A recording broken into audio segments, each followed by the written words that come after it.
Get comfortable. Turn the lights down low. Because for the next 4 hours, we are going deep into Springfield. Deeper than the show has ever taken you. Deeper than the writers have ever officially acknowledged. We are going to explore the buried theories, the unresolved mysteries, the patterns hiding in plain sight across 36 years and nearly 800 episodes of the longest-running animated series in the history of American television. You might fall asleep before we reach the end. That is perfectly fine. Springfield will still be there when you wake up. It always is. Let's begin. Section 1. The nuclear mutation theory, Springfield's darkest secret. There is a theory about the Simpsons that has been sitting in the open for over 3 decades, hiding in full view, dressed up in bright colors and accompanied by a laugh track so that nobody ever stops and takes it completely seriously. The theory is this. The Springfield nuclear power plant has been slowly, steadily, and systematically poisoning every single resident of Springfield for as long as the show has existed. And the visible results of that poisoning are not background details or artistic quirks. They are symptoms. They are the show telling you, in the clearest possible terms, that something has gone profoundly wrong with the biology of every person living in this town. Let us take that idea slowly, because it deserves patience. It deserves to be walked through carefully, piece by piece, the way you would examine evidence in a case that has been quietly accumulating for years without anyone ever bringing it to trial. The Springfield nuclear power plant is introduced in the very first season of the show as a 2-unit pressurized water reactor facility. It sits on the edge of town. Its cooling towers dominate the skyline. Its shadow falls over the elementary school, the residential neighborhoods, the river that runs through the center of Springfield's geography. The plant is everywhere in this town, not just physically present, but economically central. It employs a significant portion of Springfield's working population. It provides the electricity that powers every home and business in the area. It is the engine of the local economy and the source of every visible sign of prosperity in a community that otherwise would have very little going for it. It is also, by any reasonable measurement, one of the most dangerous industrial facilities ever depicted in fiction. The show establishes this early and then keeps building on it across decades of episodes, piling detail upon detail in a way that seems comedic in individual moments, but becomes something much more troubling when you look at the accumulated picture. A surprise safety inspection of the plant finds 342 separate violations, not a handful of minor paperwork issues, not a few maintenance oversights, 342 distinct failures of safety protocol, structural integrity, containment procedure, or basic operational standard. The estimated cost to bring the facility into compliance is given at $56 million.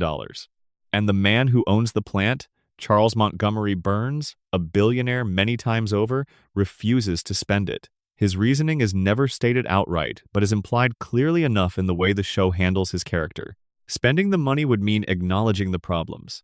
Acknowledging the problems would mean someone might start asking questions about what those problems had already done. To the water, to the air, to the soil, to the people. So Burns chooses not to spend it. The violations remain. The plant keeps running. And Springfield keeps drinking from the same water supply that runs downstream from a facility where radioactive waste has been documented being disposed of directly into local waterways. This is not speculation. The show depicts it explicitly. Radioactive material is shown being dumped into rivers, into ponds, into the general waterways of Springfield in multiple episodes across multiple seasons. The show treats these moments as jokes, as background gags, as the kind of satirical exaggeration you expect from a comedy, but the accumulated weight of those jokes tells a different story. There is a scene, played entirely for laughs, where plutonium is being used as a paperweight on someone's desk inside the plant. A worker has taken a glowing rod of nuclear material and placed it under a stack of papers to keep them from blowing away. The joke is about carelessness. The implication, if you follow the logic, is that plutonium is so casually mishandled inside this facility that it ends up as office furniture. That the people working in this building are so thoroughly desensitized to radioactive material that they treat it the way you would treat a coffee mug. There are luminous rats running through the facility's lower levels. The cracked cooling towers have been patched with chewing gum at various points in the show's run. Human skeletons have been found in the basement of the plant, and the show reveals this detail in passing and never returns to it. No investigation, no explanation. Just bones in the basement of a working nuclear facility, and the story moves on. And the man standing between all of this and the outside world, the person whose job it is to ensure that none of the contamination escapes the plant and reaches the surrounding community, is Homer Simpson. Homer Simpson, whose IQ has been placed at 55 by the show's own creator. Homer Simpson, who once caused a nuclear incident by throwing a donut into the reactor core on a whim, curious about whether it would grow larger. Homer Simpson, who sleeps at his workstation, who eats donuts during meltdown warnings, who has been documented in 742 separate workplace errors before anyone stopped counting. Homer Simpson has been the primary safety officer at this facility for the entirety of his adult life, and the plant has never once been brought up to code. Now here is where the theory gets its teeth.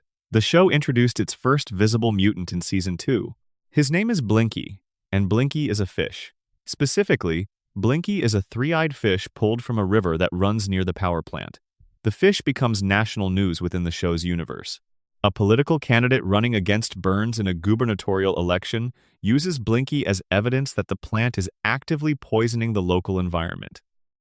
Burns is forced, under public pressure, to appear on television and eat the fish to prove it is harmless. The town watches, Burns eats the fish, the audience laughs, and within a few episodes the whole thing is forgotten, and Springfield moves on. Nobody tests the water, nobody conducts a follow-up study, nobody asks the question that the situation demands, which is this: if the fish downstream from the power plant have developed a third eye, what is happening to the people who drink the same water those fish swim in? The show gives you the answer in Season 8, and it gives it to you in a form so spectacular that the audience cheers instead of being disturbed. The episode is called The Springfield Files. Homer sees something in the woods near Springfield at night. Something glowing. Something that moves with an eerie, unnatural grace and emits a visible green light from its body. The entire town is convinced Homer has encountered an alien. FBI agents arrive to investigate. The episode builds toward a dramatic reveal, the kind of revelation that an X-Files parody earns naturally, and when the truth is finally disclosed, it is this. The creature in the woods is Mr. Burns. Burns has been undergoing a weekly medical treatment so intensive, so saturated with radiation therapy and experimental chemical compounds, that the regimen causes his entire body to emit a faint but visible green glow for the period immediately following each session. The treatment keeps him alive for exactly one more week. Without it, he dies. With it, he stumbles out of the medical facility in a dazed, euphoric state, walking through the trees near Springfield with his body literally radiating light. He glows in the dark. The richest man in Springfield, the man who owns the nuclear power plant, glows in the dark because he has become so thoroughly saturated with radiation that his body produces visible light. And the people of Springfield, seeing this glowing figure in their forest, do not think about the power plant. They do not think about radiation. Their first instinct is that they are looking at a visitor from another world. That is the depth of the denial. Now, look at Springfield's residents themselves, not through the lens of cartoon aesthetics, but through the lens of the theory. Look at what the show has actually drawn. Homer Simpson has a massive overbite. His eyes bulge in a way that suggests thyroid involvement or orbital abnormality. He has 4 fingers on each hand, which is true of every Springfield resident but worth noting in this context. His skull shape does not correspond to any known human morphology. His IQ registers as a clinical disability, and his body absorbs punishment at a rate that would be lethal in any normal human being. He has been shot, electrocuted, thrown from cliffs, struck by vehicles, caught in explosions, and survived every single one of them. His healing rate is not just remarkable, it is physiologically impossible by any standard of biology that applies to normal human beings. This has been accepted for decades as cartoon logic, as the kind of thing that happens in animated shows where physical comedy requires a resilient protagonist. But the radiation theory offers a different explanation. Homer does not survive these things because the show needs him to survive them. Homer survives because whatever the power plant has done to his cellular structure has altered the way his body responds to damage. He is not indestructible in the way a cartoon character is indestructible. He is indestructible in the way a severely mutated organism might be. one whose normal biological limits have been warped by decades of radiation exposure into something that barely resembles standard human physiology. Marge Simpson has the same bulging eyes. She maintains a tower of blue hair that defies the laws of physics and gravity, growing straight upward and holding its shape across 36 years without any visible support structure. This is always attributed to her character design, to the visual signature that makes Marge Marge. But consider what hair that grows straight up and holds that shape without product or intervention might suggest about the biological processes happening at the cellular level in someone who has lived near a leaking nuclear reactor for her entire adult life. Marge worked at the power plant herself for a period, subjected to the same environment, the same violations, the same leaking radiation. And all three of her children, Bart, Lisa, and Maggie, were born after both parents had already been exposed to Springfield's contaminated environment for years. Bart has the spiky hair that holds its shape without product or maintenance. Lisa shares the family overbite and the particular eye shape that appears throughout the Springfield population. Maggie, the youngest, displays intelligence levels that are, as we will explore later in this script, far beyond what any one-year-old child could plausibly possess, raising questions not just about what the radiation takes away, but about what it occasionally, unpredictably gives. Now here is the detail that makes the theory feel less like speculation and more like something the show is deliberately including. When guest characters visit Springfield, when celebrities and outside figures appear in episodes, they look different. Not slightly different, fundamentally different. Their proportions are more natural. Their eyes sit in their heads at angles that correspond to actual human anatomy. Their bodies are drawn with a realism that the Springfield residents simply do not share. The accepted explanation for this is artistic. It is the show's visual grammar. Simpsons characters look like Simpsons characters, and outside visitors are drawn with greater naturalism to mark them as coming from a different world. That is a valid production explanation.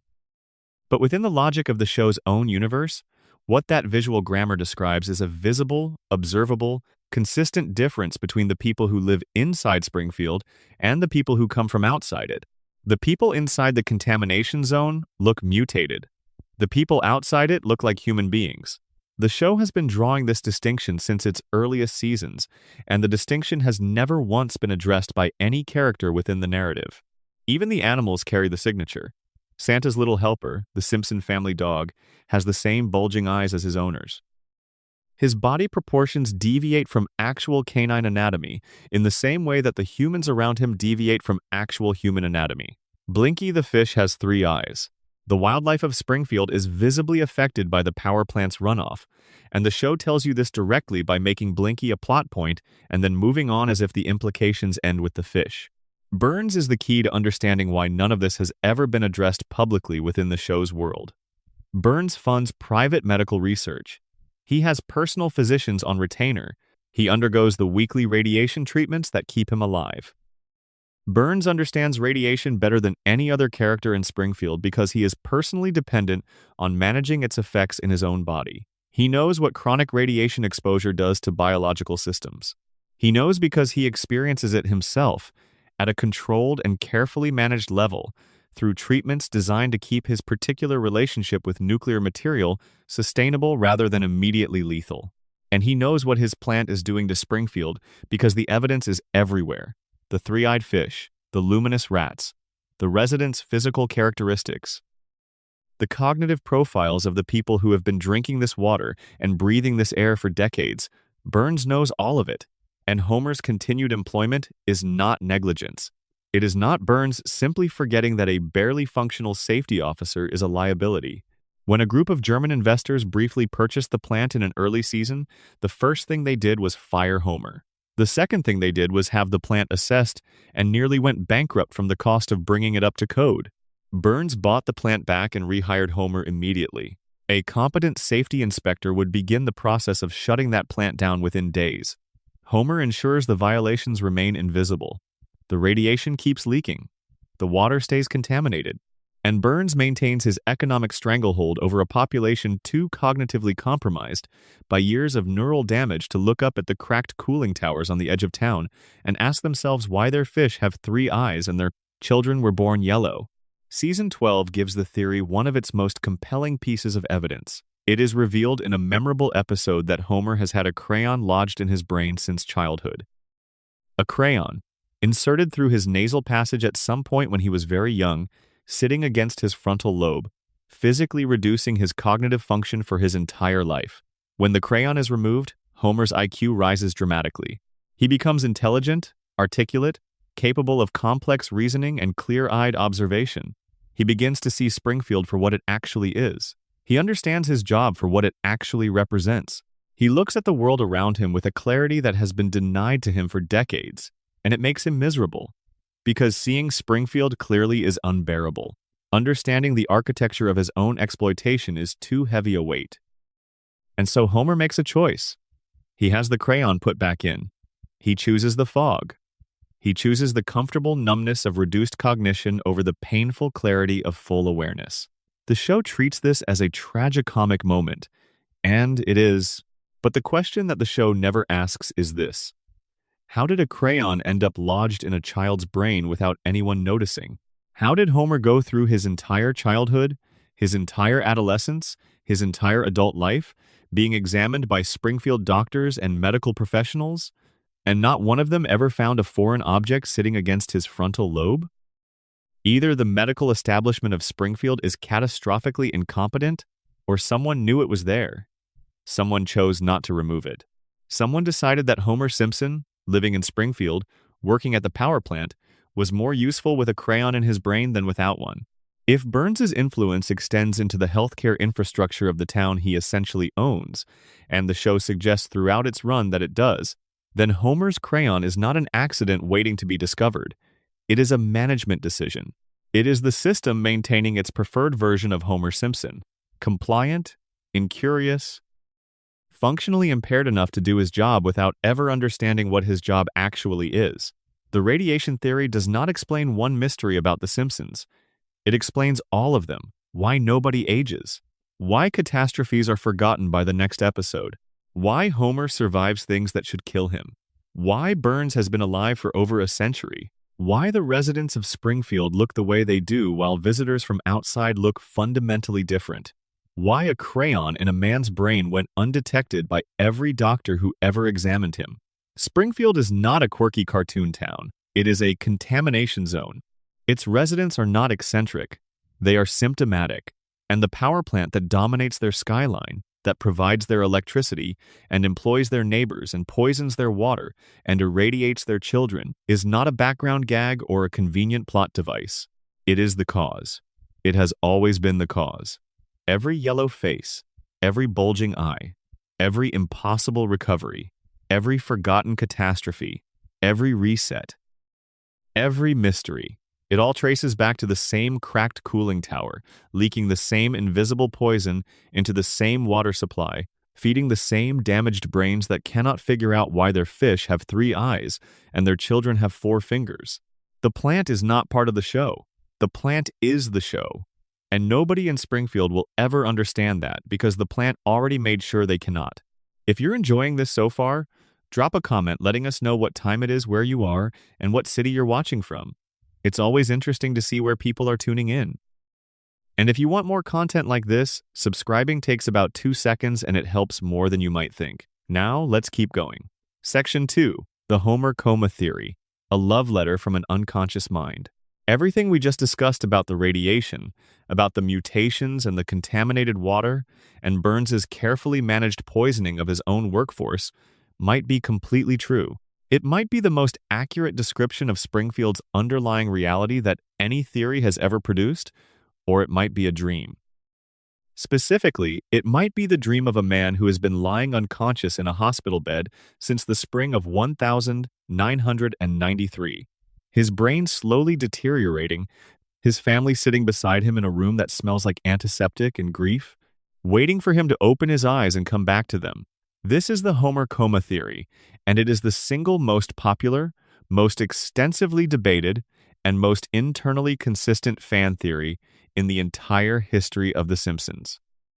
It was originally proposed on a Reddit thread by a user called Hard Topic A Name, and it has been cited, analyzed, expanded upon, and quietly acknowledged by the show's own writing staff in ways that neither confirm nor deny it, but that make it very clear the people making the show are aware of it and find it impossible to simply dismiss. The theory begins on a specific date, the 1st of April 1993. The 18th episode of Season 4 aired that night. Its title was, "So It's Come to This, a Simpsons Clip Show." The premise was simple and comedic. Bart plays an escalating series of April Fool's pranks on Homer, each one more extreme than the last, until the final prank involves taking one of Homer's cans of beer to an auto body shop and placing it inside an industrial paint shaker. The resulting pressure buildup is enormous. When Homer opens the can, the explosion is powerful enough to send him to the hospital. So far, this is standard Simpsons territory. Homer gets hurt. Homer goes to the hospital. The family gathers. An episode unfolds.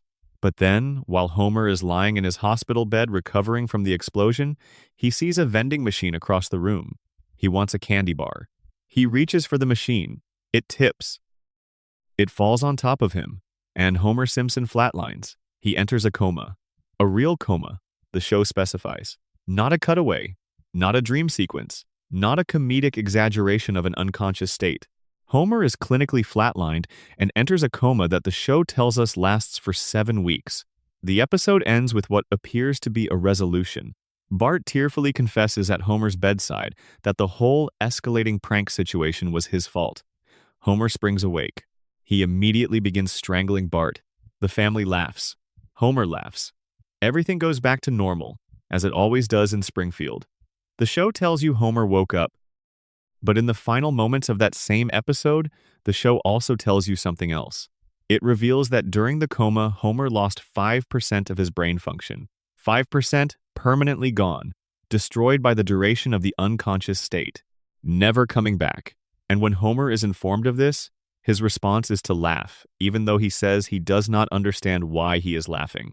The family finds this charming. Nobody finds it alarming.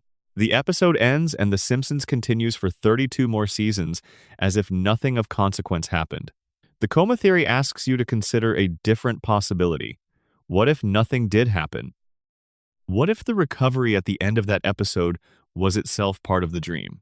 What if Homer never woke up at all, and every single episode that has aired since the 1st of April 1993 is a dream being generated by the comatose mind of a man lying in a hospital bed in Springfield General, slowly losing brain function, while his family sits beside him and waits for him to open his eyes? The evidence for this reading is extensive, and if you allow yourself to sit with it, genuinely affecting. Start with the tonal shift.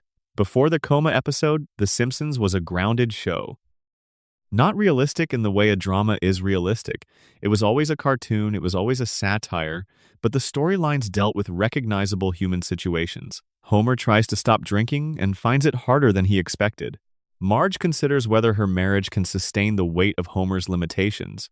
Lisa develops a crush on a substitute teacher who actually takes her seriously and has to process the grief of watching him leave. Bart faces the possibility of being held back a year at school and has to confront what that means for his sense of himself. These are not extraordinary situations. They are the ordinary struggles of ordinary families, filtered through the particular lens of this show's sensibility. Financial anxiety, marital tension, academic failure, the emotional labor of raising children. The show's humor came from the way these familiar problems were amplified and satirized, but the problems themselves were rooted in the recognizable world. After the coma episode, the show's fundamental nature changes. The shift is not subtle. It is seismic and it happens quickly. Homer goes to space. Mr. Burns captures the Loch Ness Monster. Homer becomes the leader of a vigilante group that takes the law into its own hands. Homer joins a secret society with roots that stretch back through history. Homer discovers that his mother, presumed dead for decades, is actually alive and has been living as a fugitive radical. Homer meets God not once but multiple times, face to face, and has conversations with him. Homer travels to dozens of countries around the world. He holds somewhere in the range of 200 different jobs across the show's run. He befriends an implausible number of celebrities. He survives physical trauma that would destroy a platoon of professional soldiers. The escalation from grounded domestic satire to surreal fantasy is so dramatic that even casual fans of the show have noticed it. The internet has been debating for 20 years about when The Simpsons lost its quality, when the show stopped being the thing it was in its early seasons. Critics and fans alike point to the late 90s as the period when something changed, when the storytelling became less emotionally honest and more reliant on the kind of absurdist spectacle that the early show would never have attempted. The coma theory has a simple and precise answer for this. The Simpsons did not get worse. Homer's brain got worse. Because that is what happens to the mind in a prolonged coma. It does not stay still. It does not preserve the world in amber, maintaining a perfect replica of the life the person was living when they lost consciousness. It drifts. It distorts. The simulations it runs become increasingly detached from the reality they were built on. The familiar becomes strange. The plausible gives way to the fantastical. The grounded human drama of a family in Springfield, Ohio, or wherever Springfield is, gradually transforms into something wilder and more surreal, as the brain generating it loses fidelity to the world it is trying to recreate. Every season that has aired since the coma episode is a season deeper into the deterioration.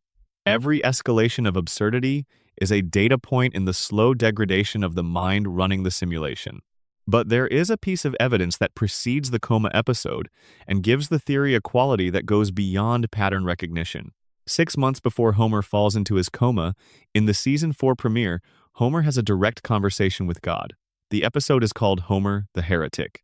In it, Homer skips church, stays home, and has what he considers a perfect day of rest and leisure. That night, he dreams. And in his dream, he speaks with God face to face. God tells Homer something during their conversation. He tells Homer that Homer will one day learn the meaning of life, that the answer is coming, but that Homer is not ready to receive it yet. God says, gently and without alarm, that Homer's time is coming. 6 months later, Homer is in a coma. The coma theory reads this not as a theological gag about Homer's relationship with organized religion. It reads it as a prophecy. God was telling Homer that his time in the waking world was drawing to a close, that the life he was living, the grounded, recognizable, ordinary life on Evergreen Terrace in Springfield, was nearly over, that everything which followed would be different in a way Homer could not yet imagine. And 6 months later, it was. Now consider the aging problem. We will spend much more time on this in a later section, but in the context of the coma theory, it deserves attention here. Nobody in The Simpsons ages. Bart has been 10 years old for 36 years. Lisa has been 8. Maggie has been 1. Homer and Marge are frozen in their mid-30s regardless of how many years pass in the real world. The show uses what the television industry calls a floating timeline, where the present is always the present and the characters exist in permanent temporal suspension. Every theory about The Simpsons must eventually account for this, because it is the most visible and most bizarre feature of the show's reality. The coma theory's answer is the simplest and the most emotionally devastating. Nobody ages because they exist inside the mind of a man who went to sleep in April 1993 and never woke up. Homer's children do not grow older because his unconscious brain cannot imagine them older. He was not there to see it happen. He has no reference material. His memory of Bart is frozen at the age Bart was when the vending machine fell.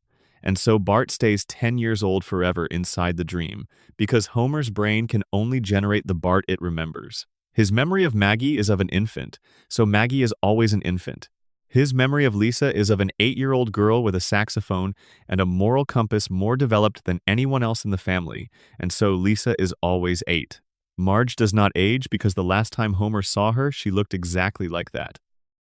His brain holds her image with the particular loving fidelity that the unconscious applies to the people we love most, and she is preserved in that image across every year that passes in the hospital room where Homer's body lies motionless. The world outside does not change because dreams do not have history.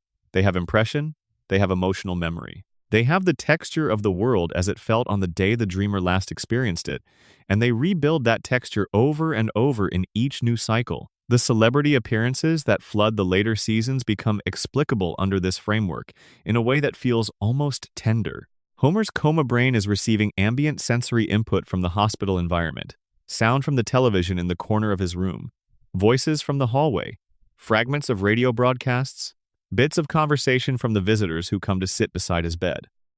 The brain takes all of this fragmentary input, these half-heard names and partially processed cultural references, and weaves them into the dream as characters. Every celebrity who shows up in Springfield in the later seasons is a voice Homer heard through the fog of unconsciousness, translated by his dreaming mind into someone he meets on the street or at a dinner party or in a crisis that somehow involves the whole family. The celebrities are not there because Springfield has become a magnet for the famous. They are there because Homer's brain is trying to keep the simulation populated, and the only new material it has to work with is whatever leaks through from the outside world. The show itself has acknowledged this theory in a way that is both a confirmation and a denial wrapped together so tightly that the two cannot be separated. In season 34, an episode called Lisa the Boy Scout was accompanied by what appeared to be a leaked, deleted scene. In the scene, Homer wakes from a long coma, looks around a hospital room, and a voiceover reveals that every outlandish episode of the show's run was, in fact, a dream generated by his unconscious mind during the years of his coma. The scene was circulated online and generated enormous discussion. Then the show's writers revealed that the scene was not a real deleted scene. It was a fake, a hoax planted deliberately as a reference to the fan theory. They animated it. They recorded it. They created a fully produced scene depicting Homer waking from his coma and discovering that his life since 1993 was a dream, and then they said it was a joke. But the fact that they made it at all is significant. The writers know about the theory. They have engaged with it seriously enough to produce a scene built around its central premise. They showed you the truth, then told you it was a hoax, and the audience laughed, the same way Homer laughed when he was told he had permanently lost 5% of his brain function and did not understand why. Al Jean, the show's executive producer, addressed the theory directly in 2015. He said it was not true. He dismissed it as fan speculation and moved on. But Al Jean did not explain why nobody ages. He did not address the tonal shift after the coma episode in season 4. He said nothing about why God told Homer his time was coming 6 months before the vending machine fell. He offered no explanation for why the show has become progressively more surreal and detached from physical reality with each passing season, following the exact trajectory you would expect from a dream being generated by a brain in slow decline. He said it was not true. The interviewer moved on. The fans did not move on, because the theory does something that no official explanation has ever managed to do. It makes the show make sense. All of it. The aging freeze, the tonal shift, the celebrity invasion, the increasingly cartoonish plots, the reset button that erases consequences between episodes. The fact that Homer can survive anything, endure anything, recover from anything, because nothing is happening to his physical body. His body is in a hospital bed. Only his mind is in Springfield. And his mind cannot kill him because his mind is the one telling the story. The emotional weight of the theory is what makes it linger. Because if it is true, then The Simpsons is not a comedy. It is a tragedy wrapped in a comedy, and the tragedy is one of the simplest and most human stories ever told. Homer's deepest, most urgent, most desperate wish is not extraordinary. He does not want wealth or power or fame or adventure. He wants his family. He wants Marge to still be there when he comes home. He wants Bart to still be his mischievous, difficult, lovable son. He wants Lisa to still be playing her saxophone badly in her bedroom upstairs. He wants Maggie to still be small enough to hold in his arms. He wants Friday night at home to last forever. And in the coma, it does. The dream gives him everything he asks for. His family preserved at the exact moment he lost them. His children never growing up, because growing up means moving away, means becoming people he never got to know, means the particular grief of a parent who missed the years they were supposed to be there for. His wife never leaving, never changing, never becoming a stranger. His life, the ordinary, chaotic, beer and donuts life of a man on Evergreen Terrace in Springfield, going on and on and on without interruption, without consequence, without the terrible finality of an ending. Homer's coma is not a nightmare. It is the only version of heaven a man like Homer Simpson would ever want. A couch, a television, cold beer, his family, always there, always the same, always his. The coma theory does not ruin The Simpsons. It makes every episode into an act of love. Every time Homer survives something impossible, it is his brain refusing to allow the dream to take the one thing he has left. Every time the credits roll and the world resets and Evergreen Terrace looks exactly the same as it always has, it is Homer choosing his family over consciousness. Every single episode, for 32 years, is the same choice made again and again by a man who found something worth dreaming about and decided he never needed to stop. The show will never confirm the coma theory, but it will also never fully disprove it, because the evidence is not in any single episode or in any single scene.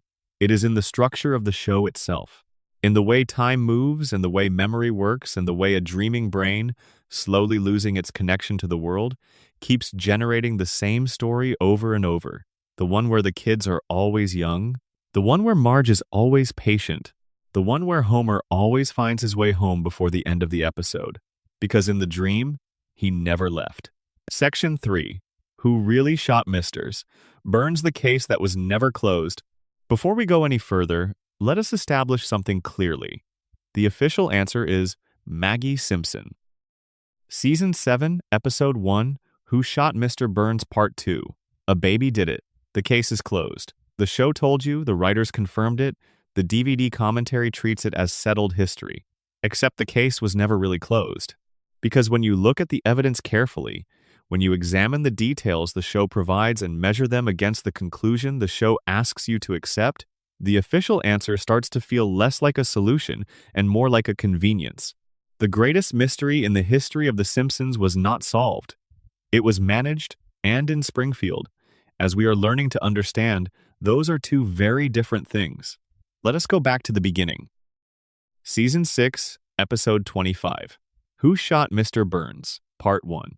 This was the summer of 1995, and The Simpsons did something that had never been attempted by an animated television show before. Not a Halloween special, not a dream sequence, but a genuine whodunit mystery. A cliffhanger with real stakes and real consequences, designed so meticulously and promoted so aggressively that the show's creators invited the entire viewing public to participate in solving it. A national contest. The winner would be animated into a future episode. Fox ran promotional tie-in content treating the fictional crime like an actual unsolved case. America's Most Wanted produced a special called Springfield's Most Wanted. The Simpsons was not just a TV show that summer, it was a national puzzle, and the country was paying attention in a way it rarely pays attention to anything. The setup was extensive and carefully constructed. Burns had, over the course of the episode, made enemies of virtually every significant character in Springfield's universe. He had stolen oil from beneath Springfield Elementary, destroying the school's budget. He had driven Moe's Tavern into bankruptcy. He had created a sinkhole that collapsed the Springfield retirement castle. He had injured Santa's little helper, the Simpson family dog. He had fired Smithers, his loyal assistant, for objecting too strongly to the escalating villainy. And for his final act, Burns built a device capable of blocking the sun over Springfield. Not as a metaphor, literally, a massive mechanical disc that would prevent sunlight from reaching the town, forcing every resident to purchase their electricity from his power plant because there would be no natural alternative. Burns stole the sun from Springfield. By the end of the episode, every character in the show had a motive to want him dead. Homer, because Burns had worked with him for years and still could not remember his name. The students of Springfield Elementary, because their school had been gutted. Grandpa Simpson, because the retirement home had been destroyed. Groundskeeper Willie, because he had lost his job. Tito Puente, because the music program was cut. Mo Sislak, because his bar had been bankrupted. Even Smithers, fired that day, spiraling, with 20 years of loyalty rewarded with dismissal. The entire town gathered at a public meeting to confront Burns. Multiple characters were shown carrying weapons, which tells you something about the level of anger in the room. Burns arrived, dismissed the community, and was shot shortly after leaving the meeting. He staggered onto the town sundial, his hands landing on two letters, W and S from the audience's perspective. M and S from Burns's own perspective? If he were looking at the dial from the ground, he was rushed to the hospital. The screen went black. And America spent the summer debating who pulled the trigger. The investigation in Part 2 plays out as a comedic procedural, which is appropriate for a show that is, at its foundation, a satire. Chief Wiggum and the Springfield Police Department fumble through the available evidence with their characteristic incompetence. Smithers confesses almost immediately, overwhelmed by guilt, but his confession unravels when it becomes clear he was blackout drunk at the time of the shooting and actually fired at a completely different person in a completely different location. He shot old Jasper in his wooden leg. Wrong victim, wrong place, wrong crime. The remaining suspects are eliminated through alibis and plot convenience. The case stalls. Then forensic evidence provides a break.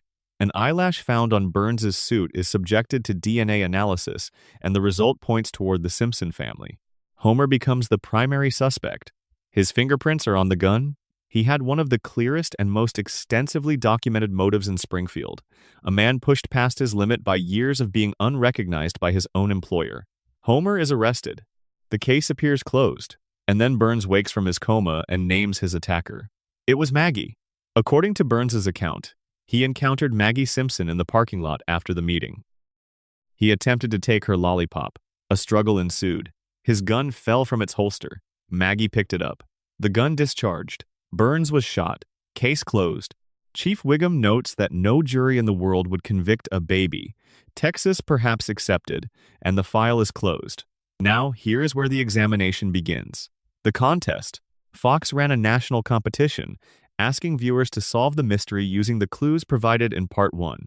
The prize was meaningful. The winner would be animated into an actual episode. Thousands of entries were submitted, and according to the DVD commentary for the episodes, provided by the writers themselves, not a single person from the randomly selected sample of contest entries guessed the correct answer. Nobody won. The prize was awarded at random to someone who had not identified Maggie. Since that person did not have the right answer, they received a cash prize instead of the animated appearance. The writers acknowledged on the commentary that they were aware of exactly one person who had posted the correct answer online on the night of the original broadcast. This person was using a college internet account. By the time the contest ended and the production team attempted to locate them, the account was inactive. They issued an open invitation on the DVD release for this person to come forward. As far as anyone can determine, they never did. Think carefully about what this means. The show's creators designed a mystery. They told the viewing public it was solvable from the information provided in Part 1. They promoted a national contest around the premise that viewers could figure out the answer if they examined the clues. And when the answer came, essentially the entire contest-entering public had failed to arrive at it. Either the clues were genuinely insufficient, the red herrings were too effective, or the conclusion the show presented did not logically follow from the evidence it had laid out. Now examine the evidence itself. Burns falls on the sundial. His hands point to W and S, which from his perspective read as M and S. The show uses this to confirm Maggie Simpson as the shooter. M for Maggie, S for Simpson. The sundial clue is presented as the central confirming detail that ties everything together. But Burns himself, when speaking about this after his recovery, stated that his hands landing on those letters was not intentional. He did not position himself deliberately to spell out his attacker's initials. He was shot, and he fell. Where his hands ended up was not a message. It was gravity. The central evidence that supposedly points to Maggie is, by the victim's own admission, a coincidence. Then there is the matter of the gun. Burns carried a firearm in a holster. Shortly before the shooting, the holster is shown to be empty. The gun was already missing from his person before the attack. Whoever shot Burns used his own weapon. This narrows the field considerably. The shooter was not someone who came to the meeting armed and ready for violence. They were someone who did not bring a weapon, who encountered Burns's gun by some means after it left the holster and used it in a moment of opportunity rather than premeditation. A baby finding a dropped gun on the ground and discharging it accidentally fits this profile. So does a dozen other people. Burns's last words before he was shot were, according to several accounts, something along the lines of recognizing his attacker, something that conveyed familiarity, the way you would acknowledge someone you had met before. Not fear, not surprise. Recognition. Does Burns recognize Maggie Simpson in any meaningful way? The show does not establish a prior relationship between Burns and the Simpson infant before the shooting. Burns famously does not remember Homer's name, and Homer is his employee of many years. The idea that Burns would look at a baby in a parking lot and respond with calm recognition does not align with what we know about the way Burns perceives the people around him. He recognized the person who shot him, and his response was not alarm. It was a calm acknowledgement of a familiar face. Now consider what happens in season 18. Homer Simpson, in an episode that the show treats as an aside, a throwaway moment in a larger story, claims that he was actually the one who shot Burns. He says it out loud on camera. He states it as fact. And nobody reacts. Nobody investigates. Nobody reopens the case. Homer Simpson confesses to the attempted murder of the richest man in Springfield, the crime that was the show's single most elaborate mystery, and the narrative treats his confession as a line that was said and then passed over. Either Homer is lying for attention, which is consistent with his character and should not be dismissed, or the original verdict was wrong and Homer knows it because he is the one who pulled the trigger. And if Homer did it, then Maggie was blamed for a crime committed by her father. An infant was assigned guilt for an act of violence she did not commit. The investigation was closed on that basis, and the real perpetrator has been walking free for the entire run of the show. The Marge theory is worth considering here because the case for it is surprisingly strong. A Reddit user outlined it in detail some years ago, and the argument has held up to scrutiny since then. Marge is a devoted and fierce mother. She watched Burns destroy her children's school. She watched him injure the family dog. She watched him steal the sunlight from the town where she was raising her family. She had every reason to want him stopped, and she is not the kind of person to be passive when her family is threatened. The theorist also cites an earlier episode, Marge Gets a Job, in which Burns develops an infatuation with Marge. The implication is that Burns would not have identified Marge as his attacker even if she were the shooter, because he carried feelings for her that would have motivated him to protect her rather than expose her. Burns woke up from his coma, looked around the room, and rather than name the woman he had been infatuated with, he allowed attention to fall on the sundial and let the town draw its own conclusions. The conclusion the town drew was Maggie, because Maggie was the perfect solution. A baby cannot be prosecuted. Chief Wiggum says this himself, as if it is obvious. No jury would convict an infant. Blaming Maggie closed the case, protected whoever the real shooter was, and created no legal consequences for anyone. The show's own structure supports the idea that the answer was not preordained by the evidence. An alternate ending was animated in which Smithers is revealed as the shooter. Not sketched, not written, and abandoned. Fully animated, fully voiced. A complete alternate version of the episode's resolution. This ending was shown in a later clip show hosted by the fictional character Troy McClure, who dismisses it by noting that accepting Smithers as the shooter would require ignoring all the Simpson DNA evidence, which would be, in his words, downright nutty. And Troy delivers that dismissal with a specific reference to the O.J. Simpson trial, where a jury did, in fact, ignore DNA evidence to reach an acquittal. The show is winking at you. It is telling you that ignoring evidence happens.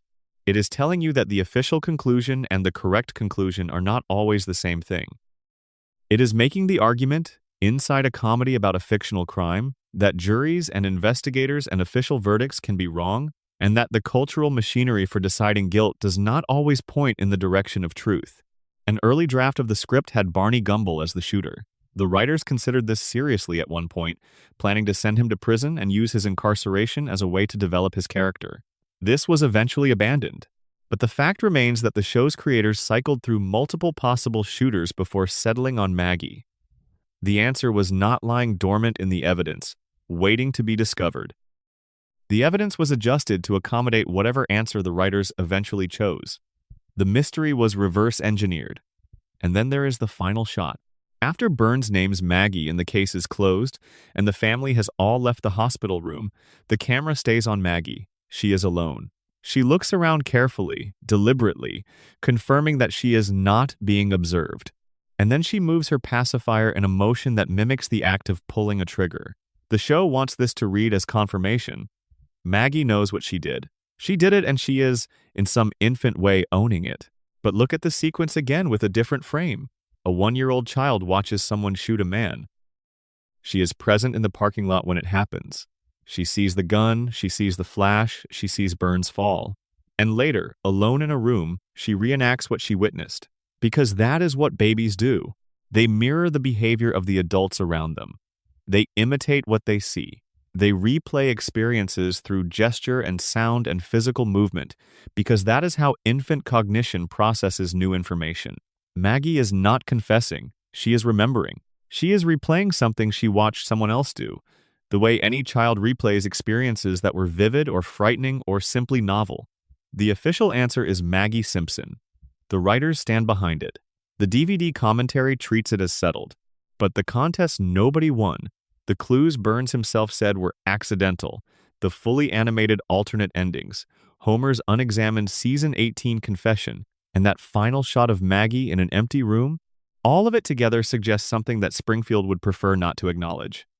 The greatest mystery in the history of the show was never solved. It was closed. A file was stamped, and a baby was blamed, and the real story, whatever it actually is, has been locked in a drawer in the Springfield Police Department for 30 years. In Springfield, case closed and mystery solved are two very different things. Section 4. How is Mr. Burns still alive? The immortality question? This is not a rhetorical question. This is not a request for cartoon logic or a shrug about animated physics. Within the established and canonical universe of The Simpsons, Charles Montgomery Burns is a medical impossibility. And the question of how he continues to exist, to function, to run a multi-billion-dollar corporation and manipulate municipal politics and orchestrate schemes that require sophisticated long-term thinking across an apparent lifespan that exceeds any reasonable human biological limit is one of the most genuinely strange questions the show has ever raised without fully answering. Let us establish the parameters. Burns's age has been stated, implied, hinted at, and contradicted across dozens of episodes spanning the show's entire run. The specific numbers shift. The timeline is inconsistent in the way all things in Springfield's timeline are inconsistent.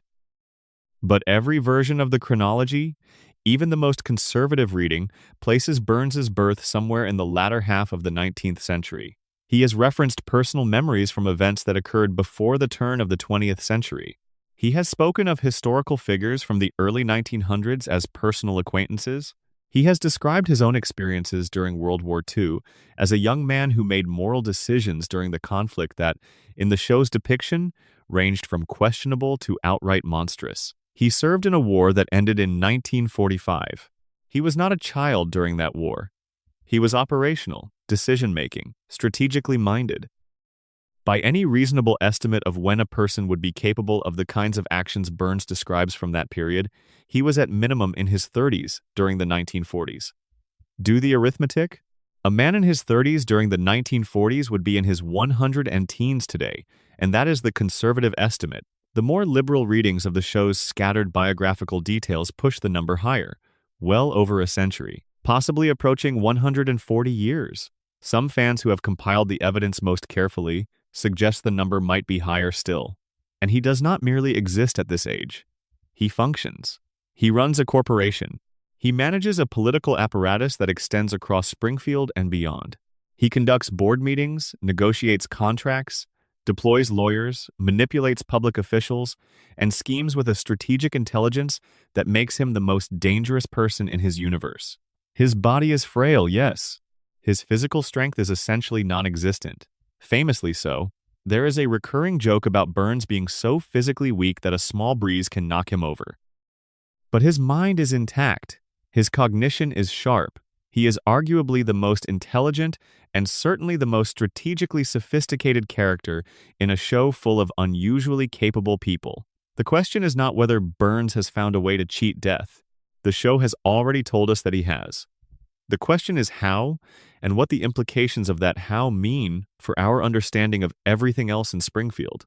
The Springfield Files gave us the first piece of the answer, and we have already touched on it in the context of the radiation theory.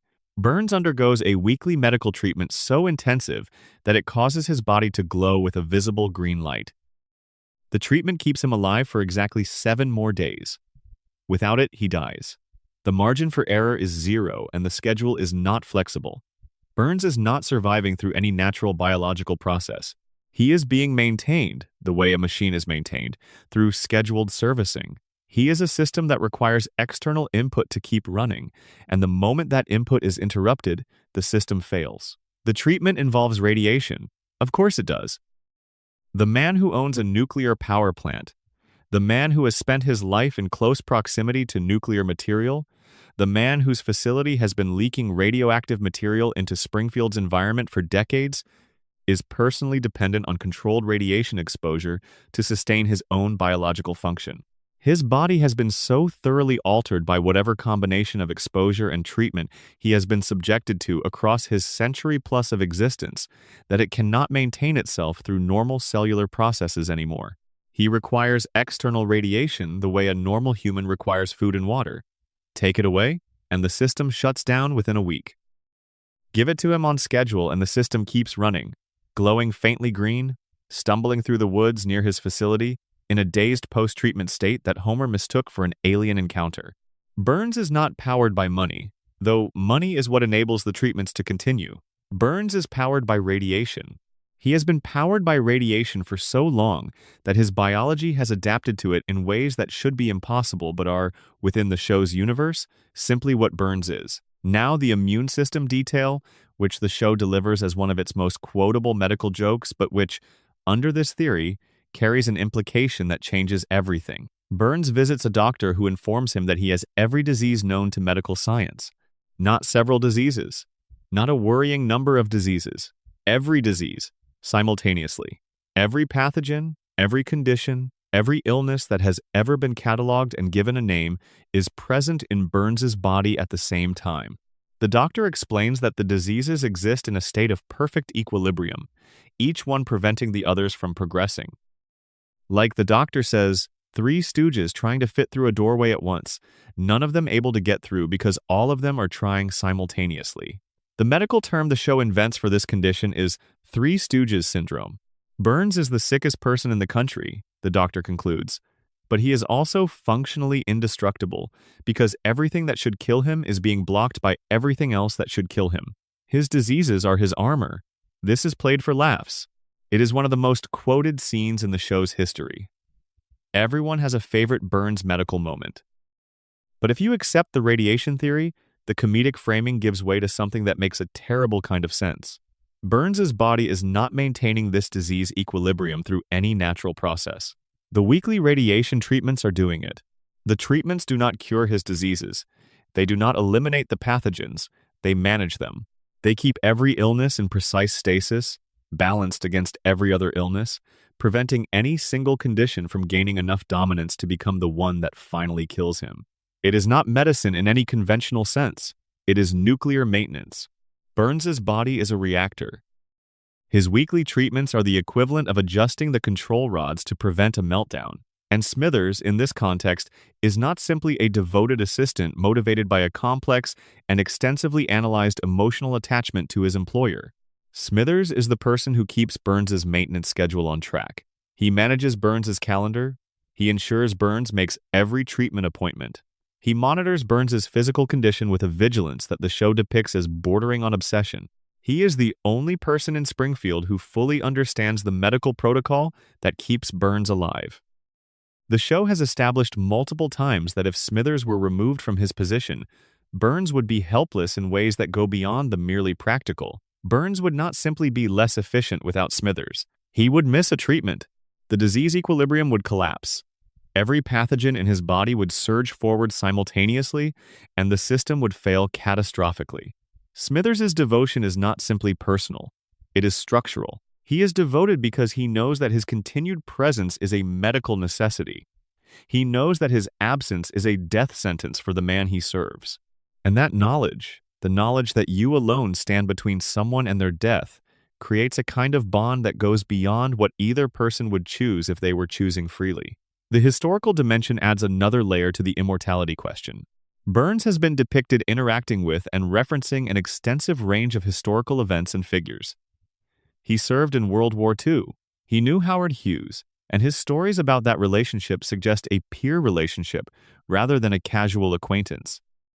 He has described the Gilded Age not as a period of history he studied, but as a period of history he lived through and understood from the inside. He has referenced events from the early 20th century with the casual authority of someone who was present. His family wealth predates the Industrial Revolution. The Burns dynasty, as the show has depicted it across multiple episodes, is one of the oldest and most continuously powerful lineages in American history. They were not simply wealthy. They were the kind of wealthy that shapes infrastructure and then charges everyone else to use it. The kind of wealthy that builds systems of dependency and then collects from those systems in perpetuity. Burns inherited this legacy. He did not build it from scratch. He received it from a family that had been accumulating and maintaining power for a very long time. And this raises a question the show never fully addresses. Is Burns unique? Or is his extended lifespan part of a family tradition? If the Burns dynasty has existed for centuries, and if the current Burns has been alive for well over a century through artificial means, is it possible that his predecessors employed similar strategies? Before nuclear radiation, before the particular combination of treatments that currently keep Burns operational, did earlier members of the family find different methods, different technologies, different substances, different approaches to the fundamental project of extending human life beyond its natural limits? The show does not answer this, but it does establish that the Burns family has maintained continuous control of their fortune across a span of time that exceeds the lifespan of most American institutions. That kind of continuity does not happen through ordinary generational succession.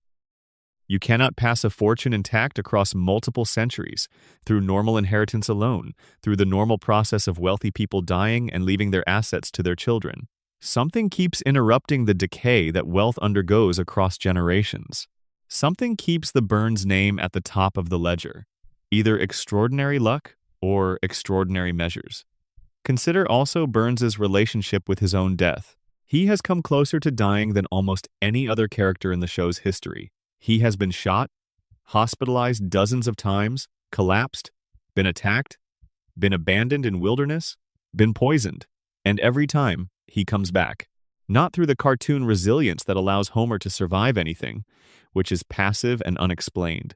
Burns comes back through infrastructure, through money, through the machinery of wealth that ensures that no matter what happens to his body, someone with the resources to address it will be standing by. Homer's immortality, within the show, is passive. The show keeps him alive because the show needs him. Burns's immortality is engineered. Every dollar he has spent across his century of existence, every institution he has corrupted, every politician he has purchased, every physician he has retained, all of it serves one fundamental purpose. Keep Burns alive, keep the treatments coming, keep the diseases balanced, keep the reactor running. Because if Burns dies, the system he has built around himself dies with him. And systems do not allow themselves to die. Systems generate more system. Systems find ways to perpetuate themselves. Burns has spent a century building a self-sustaining apparatus whose entire purpose is to ensure his survival, and that apparatus has become so large and so deeply embedded in the infrastructure of Springfield's existence that the town could not remove it even if it tried. And here is the part that feels darkest when you look at it directly. Springfield needs Burns to stay alive. The town's economy depends on the power plant. The power plant depends on Burns. Burns depends on his treatments. His treatments depend on the wealth that pays for them. The wealth depends on the plant continuing to operate. It is a closed loop. A self-sustaining cycle in which the man, the machine, and the money all feed each other endlessly. Springfield cannot kill Burns because Springfield cannot survive without Burns.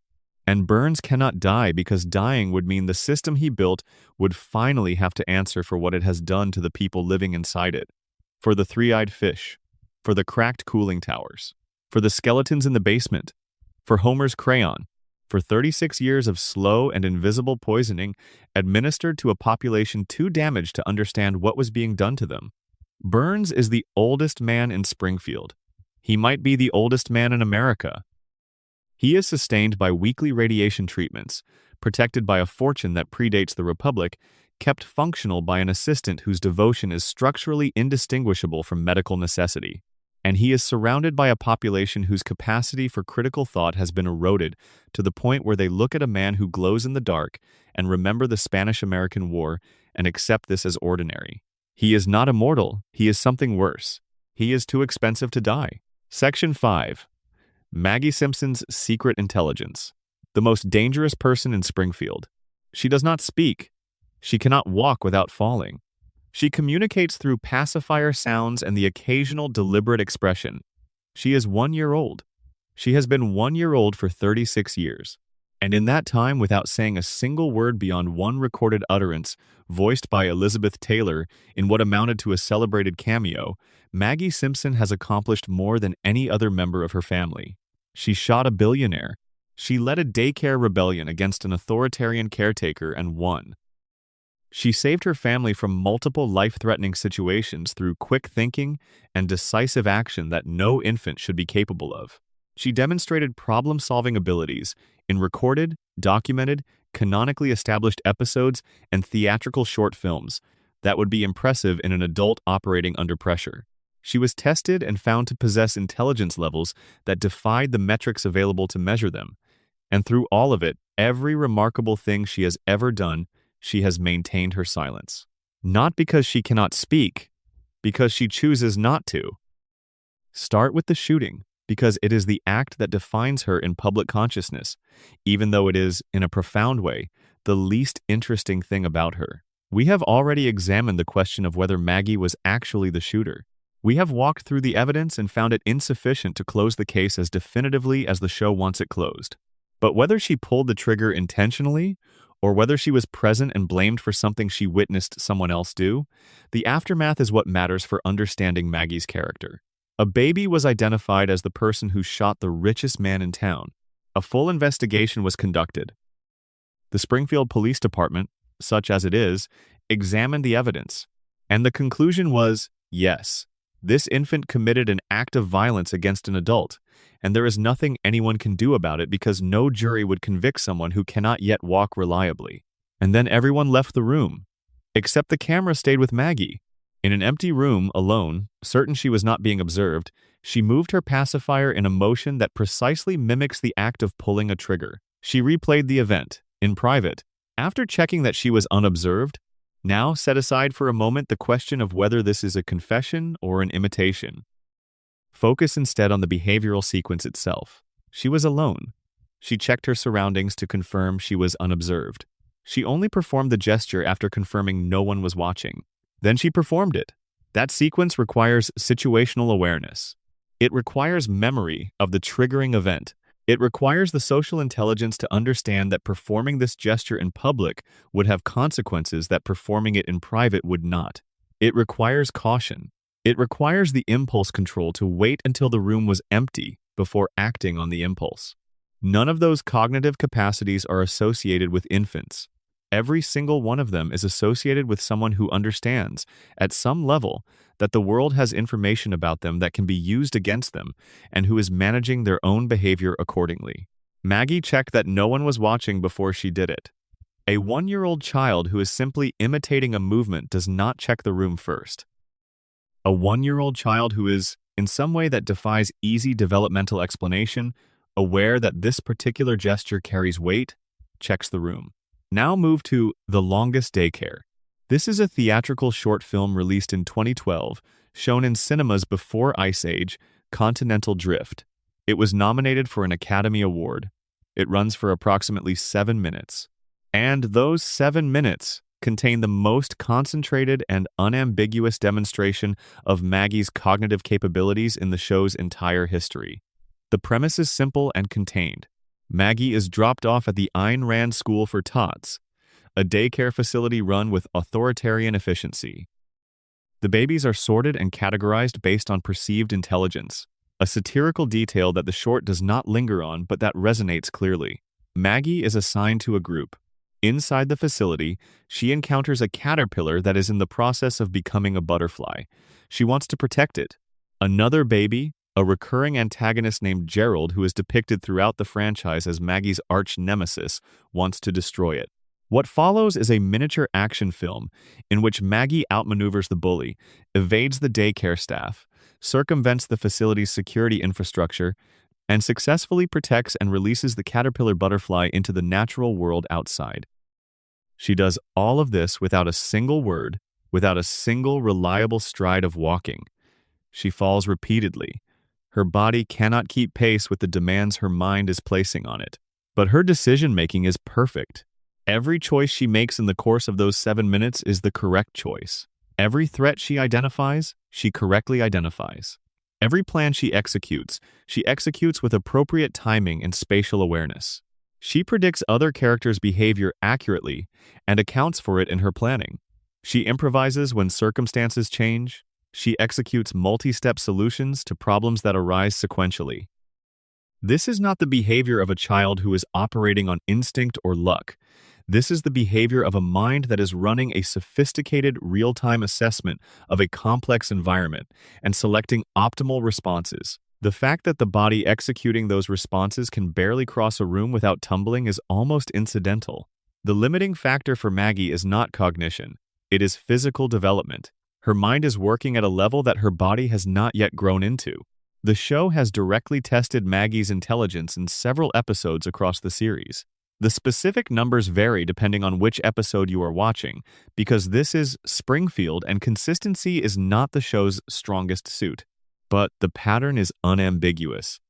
Every time Maggie's intelligence is assessed, the result comes back as extraordinary, off the charts, beyond what the available testing instruments can accurately measure. The show plays these moments for quick laughs and moves on. The family does not respond with the kind of urgent attention these results would warrant if they occurred in a real family with a real child. Homer is distracted. Marge is managing some other crisis. Bart is causing something. Lisa is fighting some other battle. The baby with the impossible intelligence scores sits in the background, watching, and nobody focuses long enough to understand what they are seeing. And here is where Maggie's defining characteristic reveals itself most clearly. It is not her intelligence. It is her silence about her intelligence. Maggie has one recorded first word, voiced by Elizabeth Taylor in a famous cameo. The word was daddy. Homer was so moved by this that he cried. It was a perfect moment of paternal connection between a man and his youngest child. And then Maggie stopped. She has not developed language in any meaningful, consistent way in the 36 years since. She is surrounded by a family that talks constantly, that argues and lectures and emotes at high volume, in a household where silence is almost never the default mode of communication. And in the center of all that noise, Maggie sits in her high chair, or on the floor, or in her stroller, and watches. She watches everything. She remembers everything. She processes everything, and she says nothing. The theory, developed by fans who have spent time with the accumulated evidence, is that Maggie's silence is not developmental delay. It is a conscious, strategic decision made by a mind intelligent enough to recognize the value of invisibility. Consider what the show teaches Maggie about the cost of being visibly intelligent in Springfield. Lisa Simpson is brilliant. The show has established Lisa's intelligence in episode after episode across the entire run. She is a prodigy. She is a gifted musician, a sophisticated thinker, a child with a moral framework more developed than most of the adults around her. Her IQ dwarfs everyone in her household and most of the adults in Springfield. And what has that intelligence given her? Isolation, mockery, dismissal. Lisa raises her hand and is ignored. Lisa challenges authority and faces punishment. Lisa identifies problems and is told to be less sensitive. Lisa tries to improve the world around her, and the world pushes back with a consistency that borders on institutional. She has the intelligence to see everything that is wrong with Springfield, and the social reality of Springfield ensures that this intelligence is her greatest source of pain rather than her greatest source of strength. Maggie has watched this happen from the very beginning. She was born into a household with Lisa already in it, already fighting, already spending her energy on battles that the world around her refuses to let her win. Maggie has watched her sister, the most explicitly gifted person in the family, spend her entire childhood being reduced by a community that does not want to be improved by her. And Maggie has drawn a conclusion from this observation. The conclusion is not the one Lisa drew. Lisa concluded that the right thing to do is to keep fighting regardless of the cost, to maintain her standards and her voice even when the world refuses to hear her. Lisa's choice is admirable. It is also exhausting, and it has cost her enormously. Maggie's conclusion is different. Silence is power. Invisibility is armor. The less you advertise your capabilities, the more freedom you have to exercise them. The less they notice you, the more you can accomplish. Think about how consistently this plays out across the show's history. Every time Maggie does something remarkable, What happens? The family does not notice. Springfield does not notice. Burns was shot, and the investigation focused on Homer and the other adults in the room because who suspects a baby? The daycare rebellion succeeded because no one monitors infants closely enough to observe them organizing. Every heroic act, every display of intelligence, every instance where Maggie steps in to resolve a situation that the adults around her have made worse, it happens below the radar, in the margins, in the spaces where no one is paying attention, and Maggie has actively maintained those spaces. She has sustained, across 36 years, the most effective disguise available to her. She pretends to be exactly what everyone expects a one-year-old to be: passive, helpless, dependent, a charming background presence whose greatest contributions to any situation are her large eyes and her expressive relationship with her pacifier. She is none of those things. She is the most capable person on Evergreen Terrace. She has been the most capable person on Evergreen Terrace for 3 decades. And she has spent those decades ensuring that no one figures this out, because the moment they do, the disguise is gone. The invisibility is compromised. And the freedom that invisibility provides, the freedom to act without being watched, without being monitored, without being managed or constrained or redirected by well-meaning adults who would immediately limit what she is allowed to do with her capabilities, that freedom disappears. Now place this alongside the radiation theory. If Springfield's contaminated environment produces mutations that affect each resident differently, then Maggie represents the opposite end of the spectrum from Homer. Homer's exposure reduced his cognitive function to a clinical disability level. Whatever combination of radiation, contaminated water, and environmental pollution has acted on Maggie's developing biology has done the opposite. It has amplified her cognition to a level that cannot be properly measured by the instruments available. They are two sides of the same radioactive coin: father and youngest daughter. Same environment, same family, same water, same air, same cracked cooling towers in the distance. And between them, the full range of what the plant's invisible pollution can do to a human mind. At one extreme, a man who cannot remember where he put his keys. At the other, a silent infant who solved the mystery of how to protect a butterfly from a bully in a locked facility and never once felt the need to mention it. If the coma theory is true, Maggie's genius takes on an additional layer of meaning that is almost unbearable to sit with too long. If Homer is dreaming, if every episode is the product of an unconscious mind trying to maintain its connection to the family it loves, then Maggie's extraordinary intelligence is Homer's hope for his youngest child made manifest. He cannot watch her grow up. He cannot be there when she takes her first real steps, speaks her first real sentence, demonstrates for the first time the person she is becoming. He lies in a hospital bed, and that development happens without him, in the world outside the dream, and he has no access to it. So in the dream, he makes her extraordinary. He gives her an intelligence that transcends her age. He makes her capable of things that no baby should be able to do, because in his unconscious mind he needs to believe that Maggie will be fine, that she does not need him standing over her, protecting her, being the parent he should be there to be, that she has something inside her that will carry her through whatever comes, even without him. Her genius is not a mutation in this reading. It is a prayer, a father's desperate hope for the child he cannot protect. But there is a darker reading available, one that stays within Springfield's waking reality, whatever that reality actually is. Maggie does not speak because she has learned that speaking accomplishes nothing useful in this town. She does not reveal her intelligence because intelligence is punished in Springfield. She watches everything. She remembers everything. She understands everything. And she waits. For what? The show has never told us. Maggie's endgame is the last truly unsolved mystery in the Simpson family. She is the only character whose future remains completely open, because the show has never definitively shown us what she will do with what she has. We have seen glimpses. We have seen her shoot a man. We have seen her command a room full of infants. We have seen her solve problems that defeat adults. We have seen her render judgments on questions of innocence and guilt with a single nod that the family trusts implicitly without ever asking how she knows. Maggie Simpson is 1 year old. She cannot walk without falling. She cannot speak in any sustained way. And she is the most powerful person on Evergreen Terrace.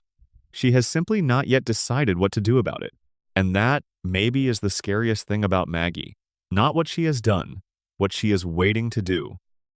Behind that pacifier, behind those enormous eyes, behind 36 years of deliberate and perfect silence, something is thinking, something is planning, something is watching the family and the town and the world around her with an intelligence that nobody suspects and nobody can contain. When Maggie finally acts, Springfield will not see it coming. Nobody will, because that is exactly how she designed it. Section 6. The Simpsons predictions how the trick actually works. Let us address the thing that has made The Simpsons more famous in the 2020s than it was during its actual creative peak. The predictions. The idea that a cartoon sitcom that premiered in 1989 has been accurately forecasting real-world events with an uncanny precision that strains the limits of coincidence and has led large numbers of people to ask whether the writers have access to information that they should not have. Get the famous ones out of the way first because you have almost certainly seen them. In the year 2000, an episode called Bart to the Future depicted a future in which Lisa Simpson becomes the first female president of the United States. In that episode, Lisa's predecessor in the Oval Office is identified as Donald Trump. The episode aired 16 years before Trump won the 2016 presidential election. The show depicted a Trump presidency as a satirical joke about the direction American celebrity culture was pushing political life. And then American political life pushed in exactly that direction. When the connection was made, the internet had a collective response that combined amazement with something closer to unease. Screenshots from the episode circulated everywhere. The phrase "The Simpsons" predicted it became a meme that escaped the show's fanbase entirely and entered mainstream cultural conversation. People who had not watched the show in 2 decades were suddenly sharing clips and asking the same question: how did they know? The list beyond the Trump episode is extensive. In a 1995 episode, the show depicted a device worn on the wrist for personal communication that looks remarkably like a contemporary smartwatch. In a 1994 episode, Homer travels to space alongside Buzz Aldrin. In a comedic treatment of commercial space travel that predates the actual industry by roughly 2 decades. In a 1998 episode, Homer discovers a mathematical equation related to the mass of the Higgs boson particle, a calculation that was not experimentally confirmed until the Large Hadron Collider achieved the result in 2012, 14 years later. In a 1999 episode, Homer develops a theory about the universe being shaped like a donut. Years after the episode aired, cosmologists published work suggesting that certain radiation patterns in the cosmic microwave background could be consistent with a toroidal universe. In a 1993 episode, a flu virus originating in Asia spreads to Springfield, causing mass panic, overwhelming the healthcare system, and generating a frantic search for a cure among a population that has not developed immunity. The episode aired 27 years before COVID-19. During the fictional outbreak in that episode, the townspeople accidentally release a swarm of killer bees as a secondary plot development. This detail felt particularly strange to audiences in 2020, when Asian giant hornets, which American media almost immediately dubbed murder hornets, appeared in the United States during the actual pandemic. In 1996, an episode called Homer Palooza included a joke where the hip-hop group Cypress Hill accidentally books the London Symphony Orchestra for a concert performance. That exact collaboration happened in reality in 2024, when Cypress Hill performed with the London Symphony Orchestra at the Royal Albert Hall. 28 years elapsed between the joke and its real-world echo. In a 1998 episode, the show depicted Disney acquiring 20th Century Fox as part of a joke about corporate consolidation in the entertainment industry. Disney completed the actual acquisition of 21st Century Fox in 2019. The list is genuinely long enough to fill its own dedicated video. Long enough that people who have compiled it have started to categorize the predictions by type and precision and degree of specificity. And every time a new apparent prediction surfaces, the same conversation restarts. The same questions. The same combination of wonder and suspicion. Now here is what the people who actually make the show say about it. Al Jean, who has been an executive producer on The Simpsons for most of its run, and who understands the show's history better than almost anyone alive, has addressed the prediction phenomenon directly, and his answer is blunt. He says that if you throw enough darts, Some of them will hit the bullseye. That is the whole answer. Volume and probability. The show has produced nearly 800 episodes over 36 years, each episode containing dozens of jokes, satirical observations, cultural extrapolations, and speculative premises. When you generate that much content across that long a time period, some portion of it will, through pure statistical probability, align with events that subsequently occur in the real world.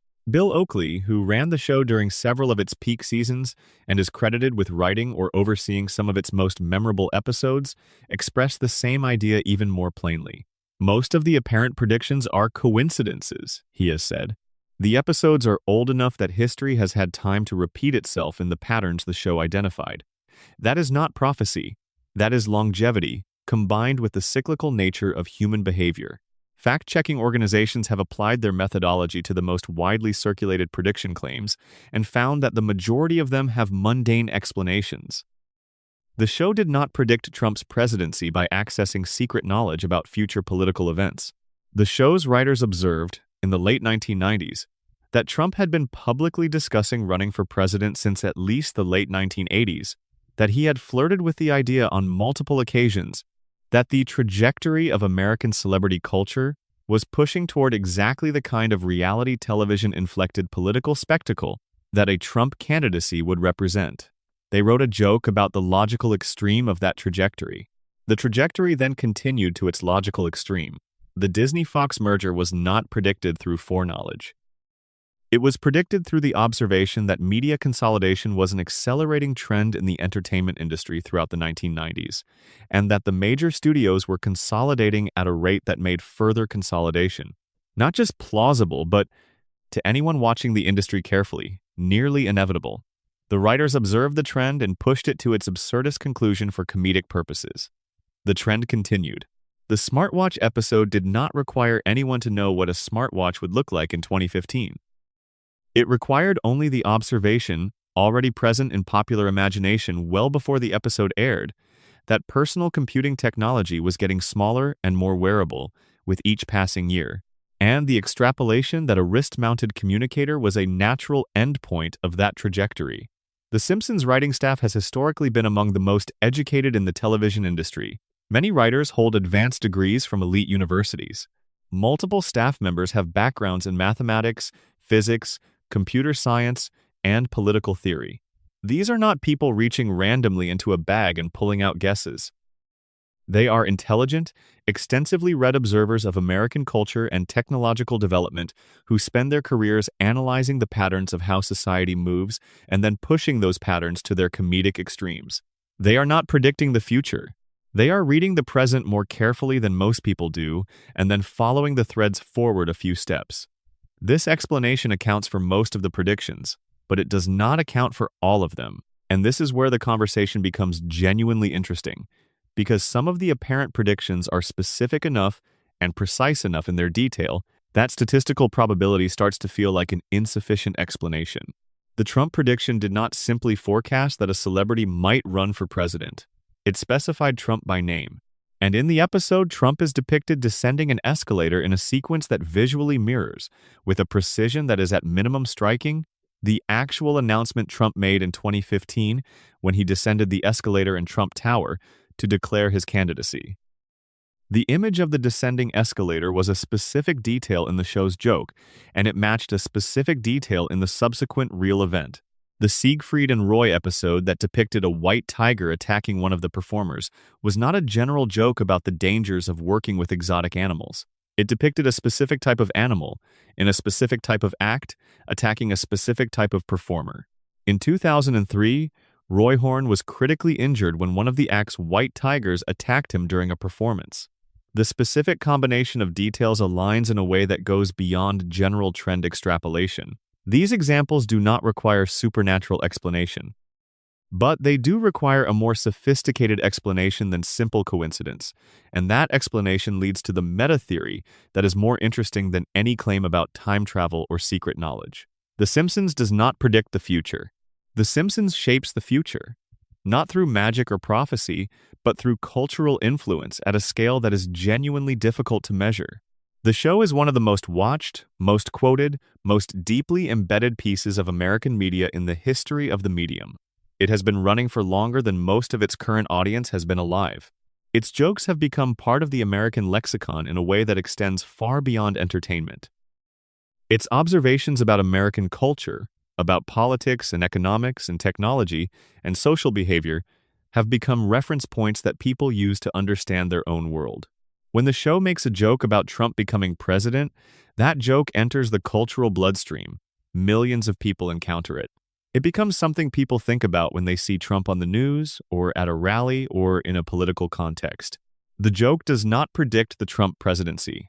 The joke makes the Trump presidency feel familiar before it happens. It primes the cultural imagination. It shifts the Overton window of what feels possible, what feels like it could happen, what feels like it has already been discussed and processed and accepted as a potential future. When the Overton window shifts and the actual event occurs, the audience does not experience shock. They experience recognition. Something like this was already on the table. We had already thought about this. The Simpsons already did this. The show did not predict Disney buying Fox. The show made media consolidation feel like an obvious and inevitable development by presenting it as a foregone satirical conclusion. When Disney actually bought Fox, the cultural response was not disbelief. It was a weary acknowledgement that the punchline had arrived. The show's satire does not forecast future events. It normalizes future events in advance of their occurrence. It takes trajectories that are already in motion and presents them as accomplished facts within the show's fictional universe. And when those facts eventually materialize in the real world, the audience has been culturally prepared for them. The recognition that follows feels like prophecy. It is actually the feeling of a cultural prediction that the show made in the past, arriving at the moment you were already ready to receive it. Springfield does not reflect America. America has gradually, incrementally, over 36 years of collective engagement with this show, come to resemble Springfield. The show held up a mirror and we stared into it long enough that the reflection started to look familiar. The nuclear power plant on the edge of town. The corrupt billionaire who cannot remember his employees' names. The government that fails its citizens in predictable and documented ways. The population too distracted and too overwhelmed to meaningfully challenge any of it. The endless cycle of catastrophe and reset. These things were already present in American life when the show began depicting them. The show just made them visible, made them discussable, made them feel like something with a name and a shape and a history, rather than something formless and hard to address. And here is the final structural piece that makes the prediction phenomenon feel philosophically significant even once you understand the mechanics. The Simpsons has also made predictions that did not come true, thousands of them. Jokes about jetpacks and moon colonies and technological developments that never materialized. Political jokes about outcomes that went the other way. Cultural observations about shifts that never happened. Predictions that were wrong, mistimed, or simply irrelevant in retrospect. Nobody screenshots those. Nobody shares them. Nobody builds theories around the predictions that missed. Confirmation bias is not a flaw in human reasoning. It is a feature of human cognition, and it operates in only one direction. We remember the hits. We forget the misses. And when you filter 800 episodes of satirical content about American culture through a confirmation bias engine as powerful as the modern internet, where the clips that confirm the pattern get shared millions of times, and the clips that disconfirm it are never seen again, you end up with a highlight reel that looks, from the outside, like prophecy. The predictions are not supernatural. They are not the product of a conspiracy. They are the natural result of a brilliantly written show running for an extraordinary length of time, staffed by highly educated observers of American culture, producing more content than any comparable show in television history, and having that content filtered through the most powerful selection mechanism for confirming patterns that has ever existed. The show wrote enough possible futures that some of them were always going to come true. The ones that came true are the ones anyone remembers. The ones that did not come true were forgotten the moment the credits rolled. But try telling that to the part of your brain that activates when a clip from 1,997 lines up perfectly with something you read in the news this morning. Because the truth is, even knowing how the trick works, even understanding the statistics and the confirmation bias and the cultural influence mechanisms, it is still impressive to watch. 800 episodes. 36 years, thousands of satirical observations about the direction of human civilization, and enough accurate ones to make even the show's own creators pause occasionally and wonder whether they know something they should not. Section 7. Mona Simpson and the Burns. Conspiracy 3 Generations of Damage. For the first 6 seasons of The Simpsons, Homer's mother was dead. That was the official story. Abe Simpson, Homer's father, told him that his mother had passed away when Homer was young. He showed Homer a grave. Homer mourned in his way, which is to say that Homer carried the grief of it in a place he could not quite access consciously, expressed not as sadness but as a particular quality of need. A need to be loved. A need to be seen. A need for the approval of the people around him that went beyond normal social desire and into something more urgent and more fragile. Homer's entire emotional architecture, the clinginess toward Marge, the terror of abandonment that surfaces in episodes where their relationship is threatened, the compulsive desire to be liked by everyone around him, the willingness to endure humiliation and disrespect from an employer who cannot remember his name rather than risk losing his job, and the economic security his family depends on, all of it traces back to a single loss. His mother died when he was a child, and the shape of that loss became the shape of Homer's emotional life. And then in season 7, the show revealed that the loss was a lie. The episode is called Mother Simpson. It aired in November of 1995 and is widely considered one of the greatest single episodes in the show's history, which is a meaningful designation for a show with nearly 800 entries in its catalog. The emotional register it achieves is unusual for The Simpsons. Most of the show's best episodes balance comedy and pathos in a way that keeps both in productive tension. Mother Simpson tips toward the pathos more than the comedy, and it earns every moment of the weight it carries. Here is what happens. Homer fakes his own death as an elaborate scheme to avoid working on a Saturday. He pushes a dummy off a cliff near the power plant. The town believes he has died, and he uses the assumed death to enjoy a day of unexpected freedom.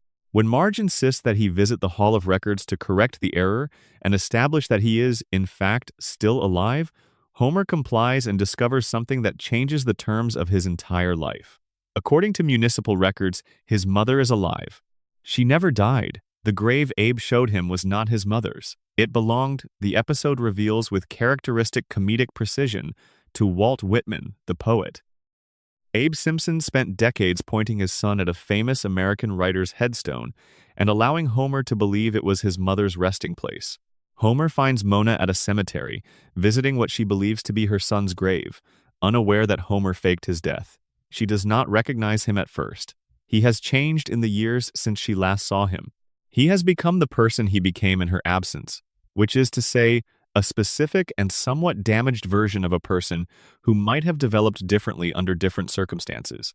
But when Homer proves who he is, the reunion that follows is quietly devastating. A grown man and his mother, separated for 27 years, finding each other beside a grave that belongs to neither of them. And then Mona tells him the truth. She did not die.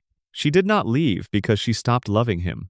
She left because she had to, because staying would have put Homer and Abe in danger, because the man who owned the nuclear power plant, the man Homer would grow up to spend his entire working life employed by, had destroyed her life and forced her into hiding. The story goes back to 1969. Mona Simpson was, by the show's description, an ordinary woman living an ordinary life, married to Abe, mother to a young Homer. Living quietly in Springfield while the world outside was burning through one of the most turbulent decades in American history. And then something changed.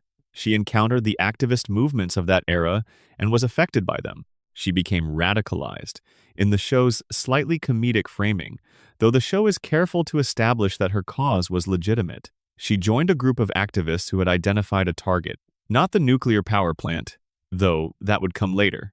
A biological weapons laboratory, a facility owned and operated by Charles Montgomery Burns, located within Springfield, designed to produce weaponized pathogens, germs, in the show's terminology. Biological agents of the kind that civilized nations were, at exactly this period of history, debating whether to ban through international treaty. Burns was manufacturing biological weapons in Springfield, in the same town where Homer was growing up. In the same community where children were going to school and families were living their lives in complete ignorance of what was being developed down the road. Mona and her group broke into the lab. They detonated what the show describes as an antibiotic bomb, a device designed to destroy the biological agents stored inside rather than release them. As a secondary effect of the operation, the explosion accidentally cured the asthma of the facility's security guard, who happened to be Clancy Wiggum, the man who would later become Springfield's chief of police. The raid was successful in its primary objective. The biological agents were destroyed. The weapons program was neutralized. But Mona made one mistake, a human mistake. The kind of mistake that happens when someone who cares about people allows that care to override their self-preservation instinct. As the group fled the facility, she stopped. Someone had been knocked down in the chaos. She stopped to help them. And the person she stopped to help was Burns. She helped Burns. She helped the man whose weapons she had just destroyed. And in the moment she extended that compassion, Burns saw her face.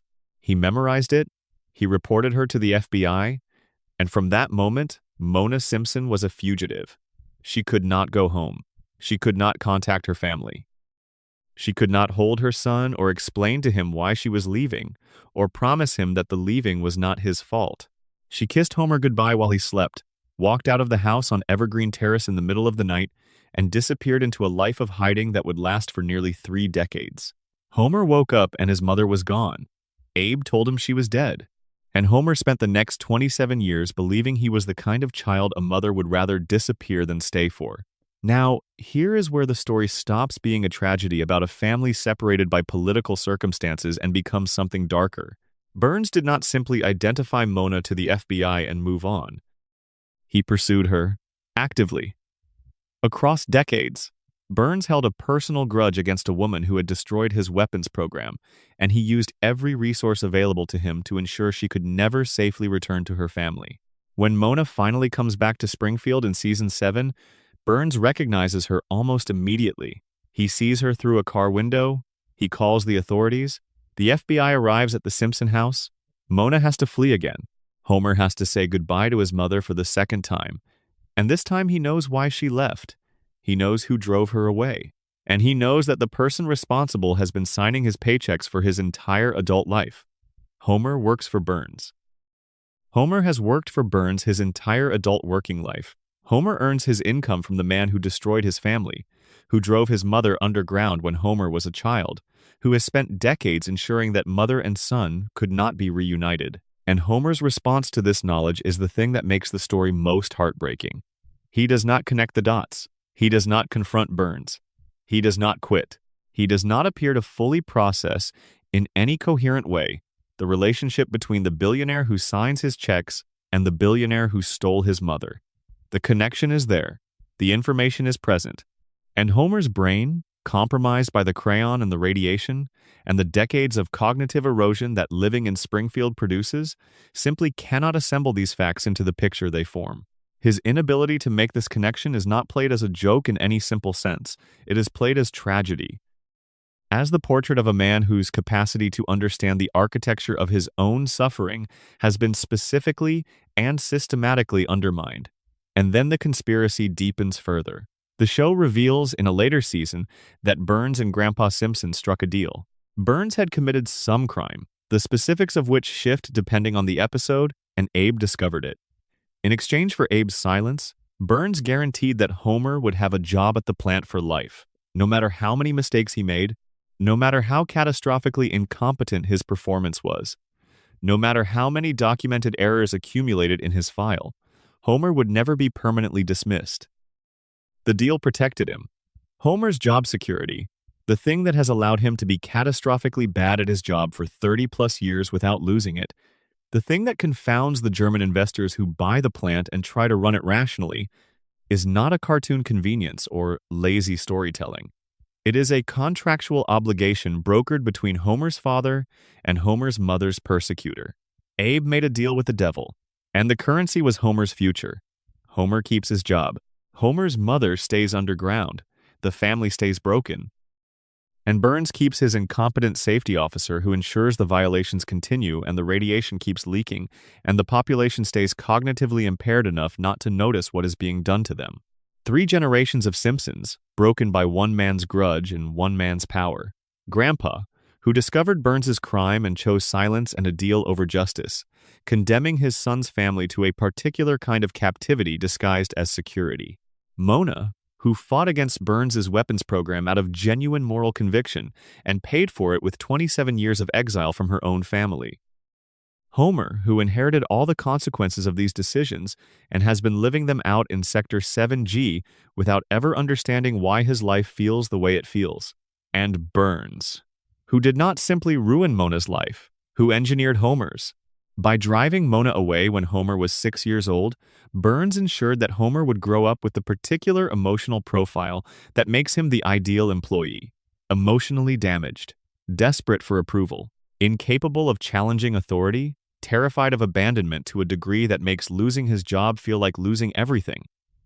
The perfect worker, a man who will endure anything rather than risk the stability he has built around himself, because stability for Homer is not just comfort, it is survival. It is the proof that he is loved and needed and will not be left. Homer does not work at the power plant because he is too unintelligent to find better employment. He works at the power plant because Burns broke him as a child, and the broken version of Homer is precisely the version Burns needs in Sector 7G. The show proved this in the episode that removed Homer's crayon. When the crayon comes out and Homer's intelligence returns to its natural level, the first thing the newly intelligent Homer does is look at his life clearly. He sees his job for what it is. He understands the dynamics of the facility where he works. He makes the connections that the crayon Homer cannot make. And it is unbearable. The clarity is too much. The weight of understanding everything that has been done to him and everything he has passively allowed by being too damaged to resist is too heavy to carry. He puts the crayon back. He chooses stupidity because being smart in Springfield is unbearable. But the choice was always rigged. Homer was never supposed to be smart in Springfield. Burns made sure of that when Homer was 6 years old and his mother vanished in the night, and Abe stood at a stranger's grave and told his son that this was where love ends. Mona Simpson died in a later season. The show handles her death with a restraint and a gentleness unusual for it. Homer sits beside her. He holds her hand. He watches the mother he barely knew slip away for the last time. The show does not cut away. It does not find the joke. It just holds on that image. A man and his mother and the weight of 27 stolen years, until the scene ends. The Simpsons is a comedy. It has always been a comedy. But underneath the comedy, underneath 36 seasons of Homer falling down and getting back up, and strangling Bart and eating donuts during meltdown warnings, there is a story about a family that was systematically damaged by one man's power and one town's inability to resist it. Mona fought back. She lost everything. Abe stayed silent. He made his deal. Homer inherited the consequences and spent his life not understanding why they were his to carry. And Burns won. Burns always wins. Because in Springfield, the man with the money writes the rules. And the rules say Homer Simpson will work at the power plant until he stops.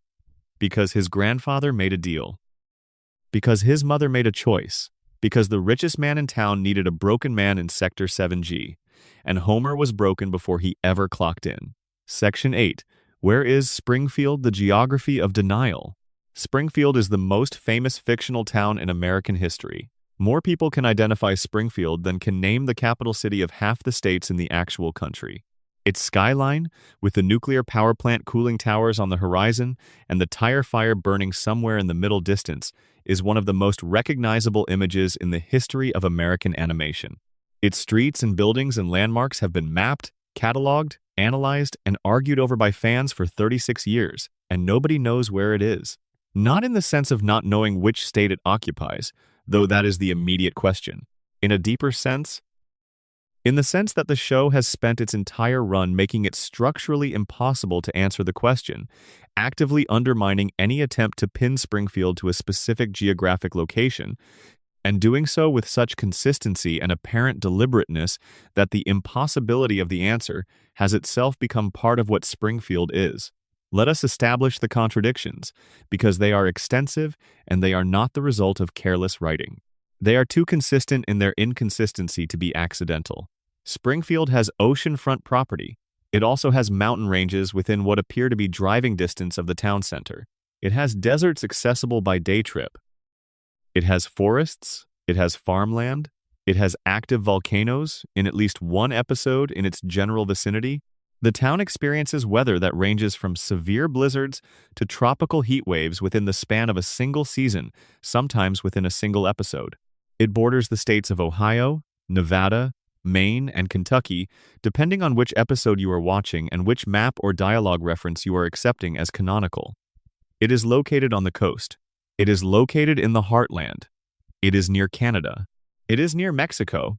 Lisa's telephone area code in at least one episode is a Missouri code. The state abbreviation has been shown in various contexts as NT, which is not a real American state abbreviation.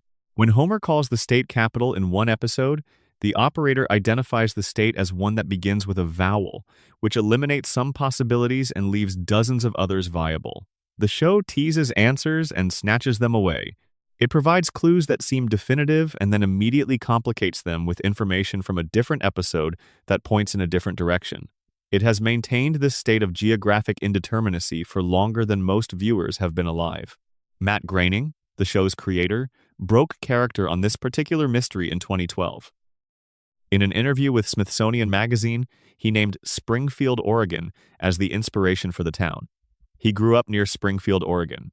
He chose the name Springfield because it is one of the most common city names in America, present in dozens of states, which meant that the town's name would feel familiar to viewers regardless of their background.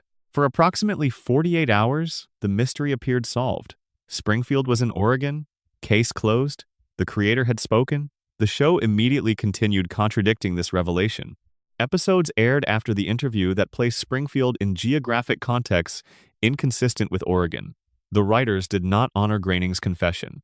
They kept the contradiction alive because, as subsequent interviews have confirmed, the deliberate ambiguity was always more valuable to the show than any definitive answer. The surface-level explanation for Springfield's geographic impossibility is the one that the creators themselves offer when pressed. Springfield is universal. It is designed to feel like every American town simultaneously. The geographic features that no single real town could possess, the oceans and mountains and deserts all within easy reach, are the show's method of ensuring that every viewer, regardless of where they actually live, can find something in Springfield that resembles their own experience. This is genuine. This is the intentional design philosophy behind the show's setting. Groening has confirmed it. The writers have confirmed it. Springfield is meant to be an abstraction of American experience rather than a specific location within it. But under the lens of the theories we have been developing across this script, the geographic impossibility takes on dimensions that the official explanation does not account for. If the radiation theory is correct, if Springfield is a contamination zone where the laws of biology have been warped by decades of nuclear exposure, there is no obvious reason why the distortion should stop at biology. If the people of Springfield can have 4 fingers and yellow skin and survive injuries that should kill them, if the fish have 3 eyes and the wildlife has been visibly mutated by the power plant's runoff, why should the physical landscape be exempt? Why should the same force that altered the biological reality of every living thing in Springfield leave the geographic reality intact? Maybe Springfield has both mountains and oceans because the contamination does not simply affect living organisms. Maybe it affects space. Maybe whatever the reactor has been leaking into the ground and the water and the air for decades has had effects on the physical landscape that mirror the effects it has had on biology. Springfield's geography is mutated. Features that would normally be separated by hundreds of miles are compressed into a single impossible region. The laws of geography bend around the power plant the way the laws of biology bend around it. This is speculative, obviously, but it has the virtue of consistency. If you are already accepting that radiation can produce 3-eyed fish and yellow skin and near indestructible Homer Simpsons, extending that acceptance to geographic distortion is not a large step. The coma reading of Springfield's geography is perhaps the most emotionally resonant. Homer's dreaming brain does not have a precise and accurate map of America stored in its memory banks. It has impressions. It has the emotional texture of places. It has fragments of landscapes encountered on family trips and glimpsed on television and passed through on drives across states he could not reliably name. Mountains remembered from somewhere. An ocean from a commercial. A desert from a movie. Farmland from a drive that happened before the coma, before the vending machine, before everything changed. Homer's unconscious mind assembled Springfield from every American landscape it had ever encountered or imagined, layering them on top of each other without regard for geographic logic. Because dreams do not have geographic logic. Dreams have emotional logic. And the emotional logic of Springfield is that it should feel like America, like the whole of America, like the America Homer loves and fears and cannot navigate properly, but cannot imagine leaving. Dreams do not need a map, they need a feeling. And the feeling of Springfield, the feeling of being home in a specifically American way, in a messy and complicated and familiar and slightly dangerous way, does not require any particular state. It requires all of them at once.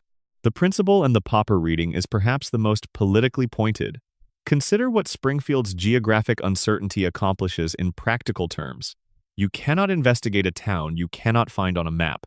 You cannot bring federal charges against a nuclear power plant if the state it operates in keeps changing. You cannot establish consistent EPA oversight over a facility whose jurisdiction is perpetually undefined. You cannot hold a municipal government accountable for its failures if the municipal government operates in a state that cannot be reliably identified. Springfield floats between states because floating is safer than landing. Landing means accountability. Landing means someone with a badge and a subpoena shows up and starts asking questions about the three-eyed fish and the cracked cooling towers and the billionaire who remembers the Spanish-American War and the human skeletons in the basement of the reactor. Floating means none of that ever happens. Because you cannot prosecute in a jurisdiction you cannot confirm. You cannot regulate a facility you cannot locate with certainty. You cannot hold anyone responsible for anything if the answer to the question, "Where are you?" keeps changing. Springfield's geographic ambiguity is not a comedy device.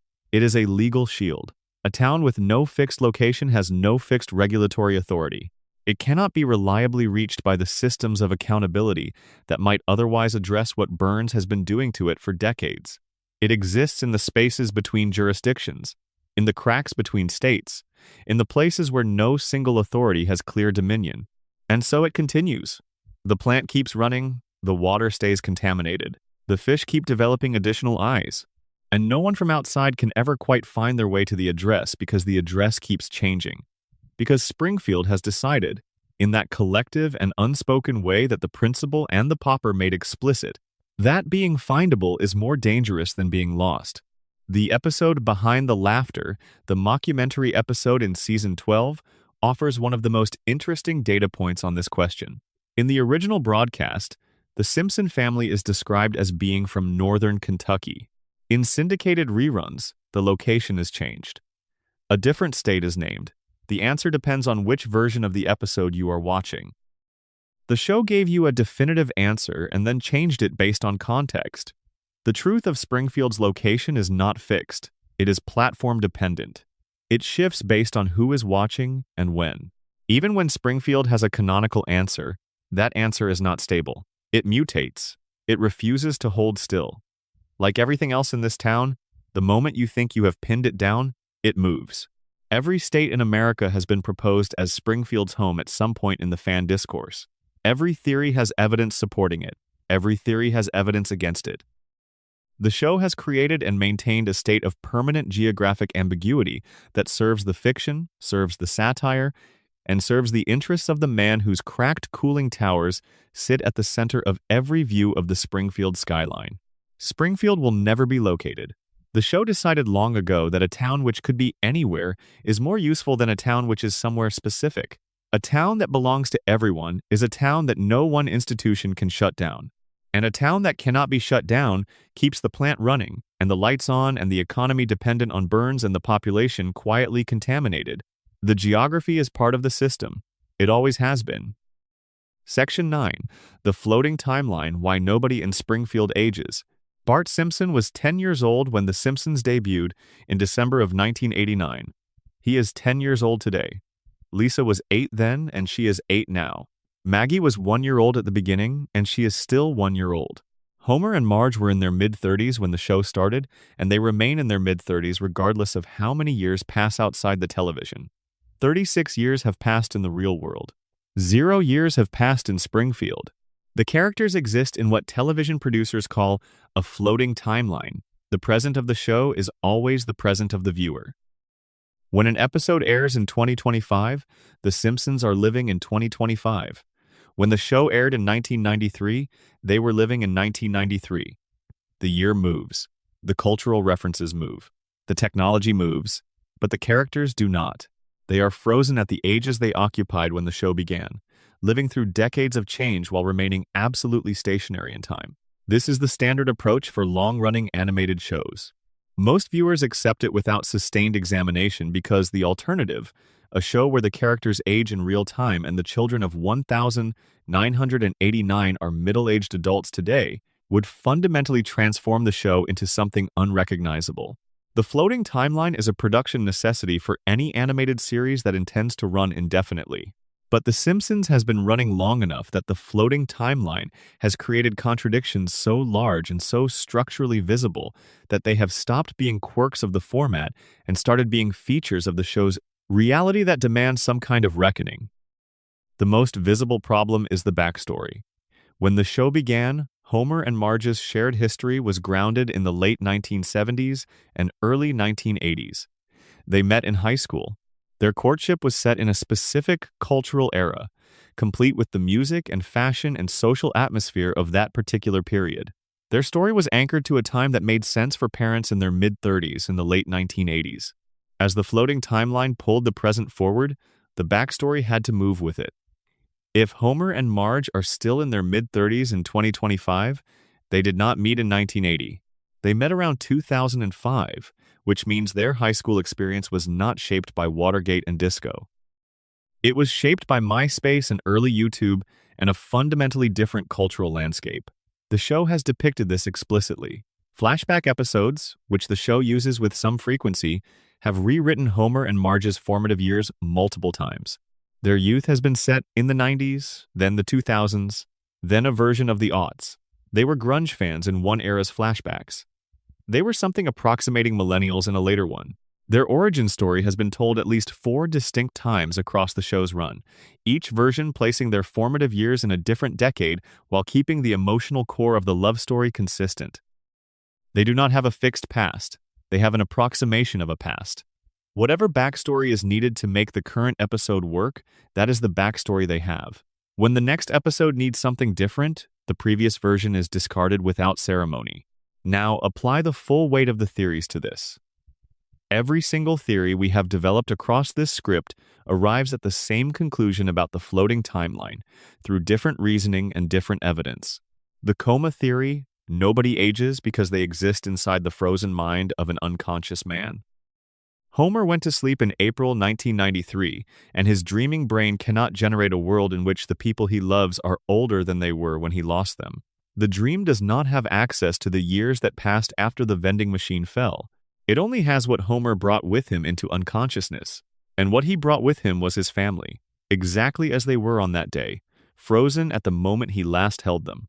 The radiation theory, nobody ages because the biological effects of decades of nuclear exposure have altered the cellular aging process of every Springfield resident at a fundamental level. The same mutation that gives Homer his near indestructibility, the same contamination that produced the three-eyed fish and the yellow skin and the four-fingered hands, has also disrupted the normal mechanism by which cells age and deteriorate. Springfield's residents are not immortal, but their aging process has been so fundamentally altered by the accumulated radiation in their biology that it no longer operates on the schedule that governs normal human life. The principle and the pauper theory. Nobody ages because Springfield collectively agrees not to age. The same social contract that allows the town to vote to sustain an imposter's identity, to expel truth from the community and make its acknowledgement a crime, extends to the question of time. Time passing means things changing. Things changing means the agreed-upon version of reality coming under pressure.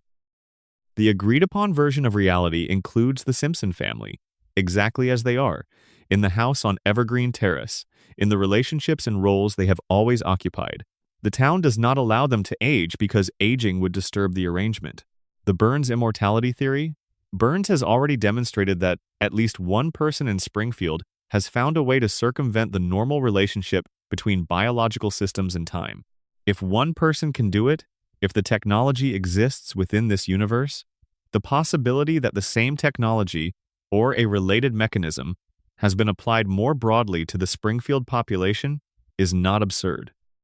Burns has every incentive to keep his workforce in a stable state. Workers who age and develop the health problems of aging workers are expensive. Workers who remain in the same biological state indefinitely are not.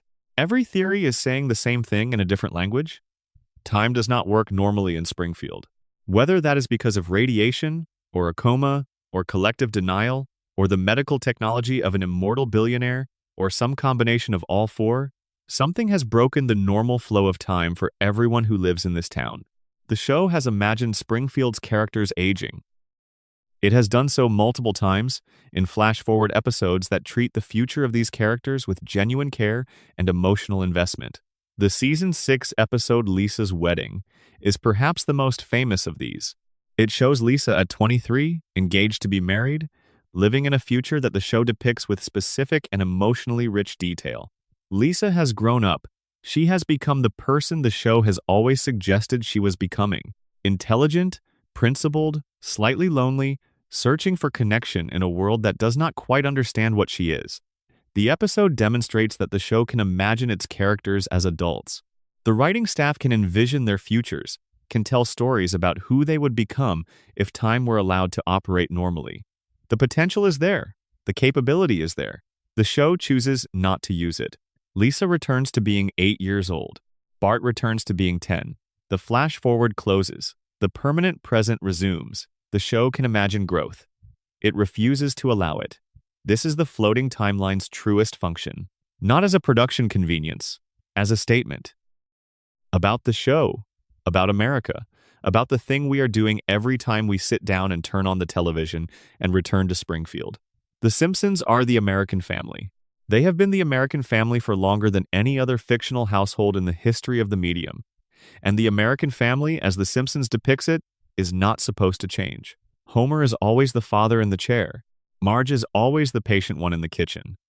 Bart is always the rebellious middle child who can't sit still. Lisa is always the idealist who believes things can be better than they are. Maggie is always the quiet one, watching, learning, waiting. The dynamic has to be preserved. The structure has to hold. Because the moment it is allowed to change, the moment Bart goes to college, and Lisa moves to another city, and Maggie starts speaking in full sentences, and Homer retires, and Marge stands in an empty house on Evergreen Terrace with all four of them gone, the show is no longer a comedy. It is an elegy. It is the story of a family that ran out of time, and audiences do not want that story. Not from The Simpsons. The Simpsons is the one that does not end. The Simpsons is the one where the kids are always young and the house always looks the same and the couch gag always plays and everything is always, at the end of the episode, more or less okay. The floating timeline is not the show's quirk. It is the show's thesis. The Simpsons are frozen in time because we need them to be frozen, because they represent something we cannot afford to let go of. The family that survives everything. The family that resets after every disaster. The family that is still there, still intact, still in the same house when you turn the television on.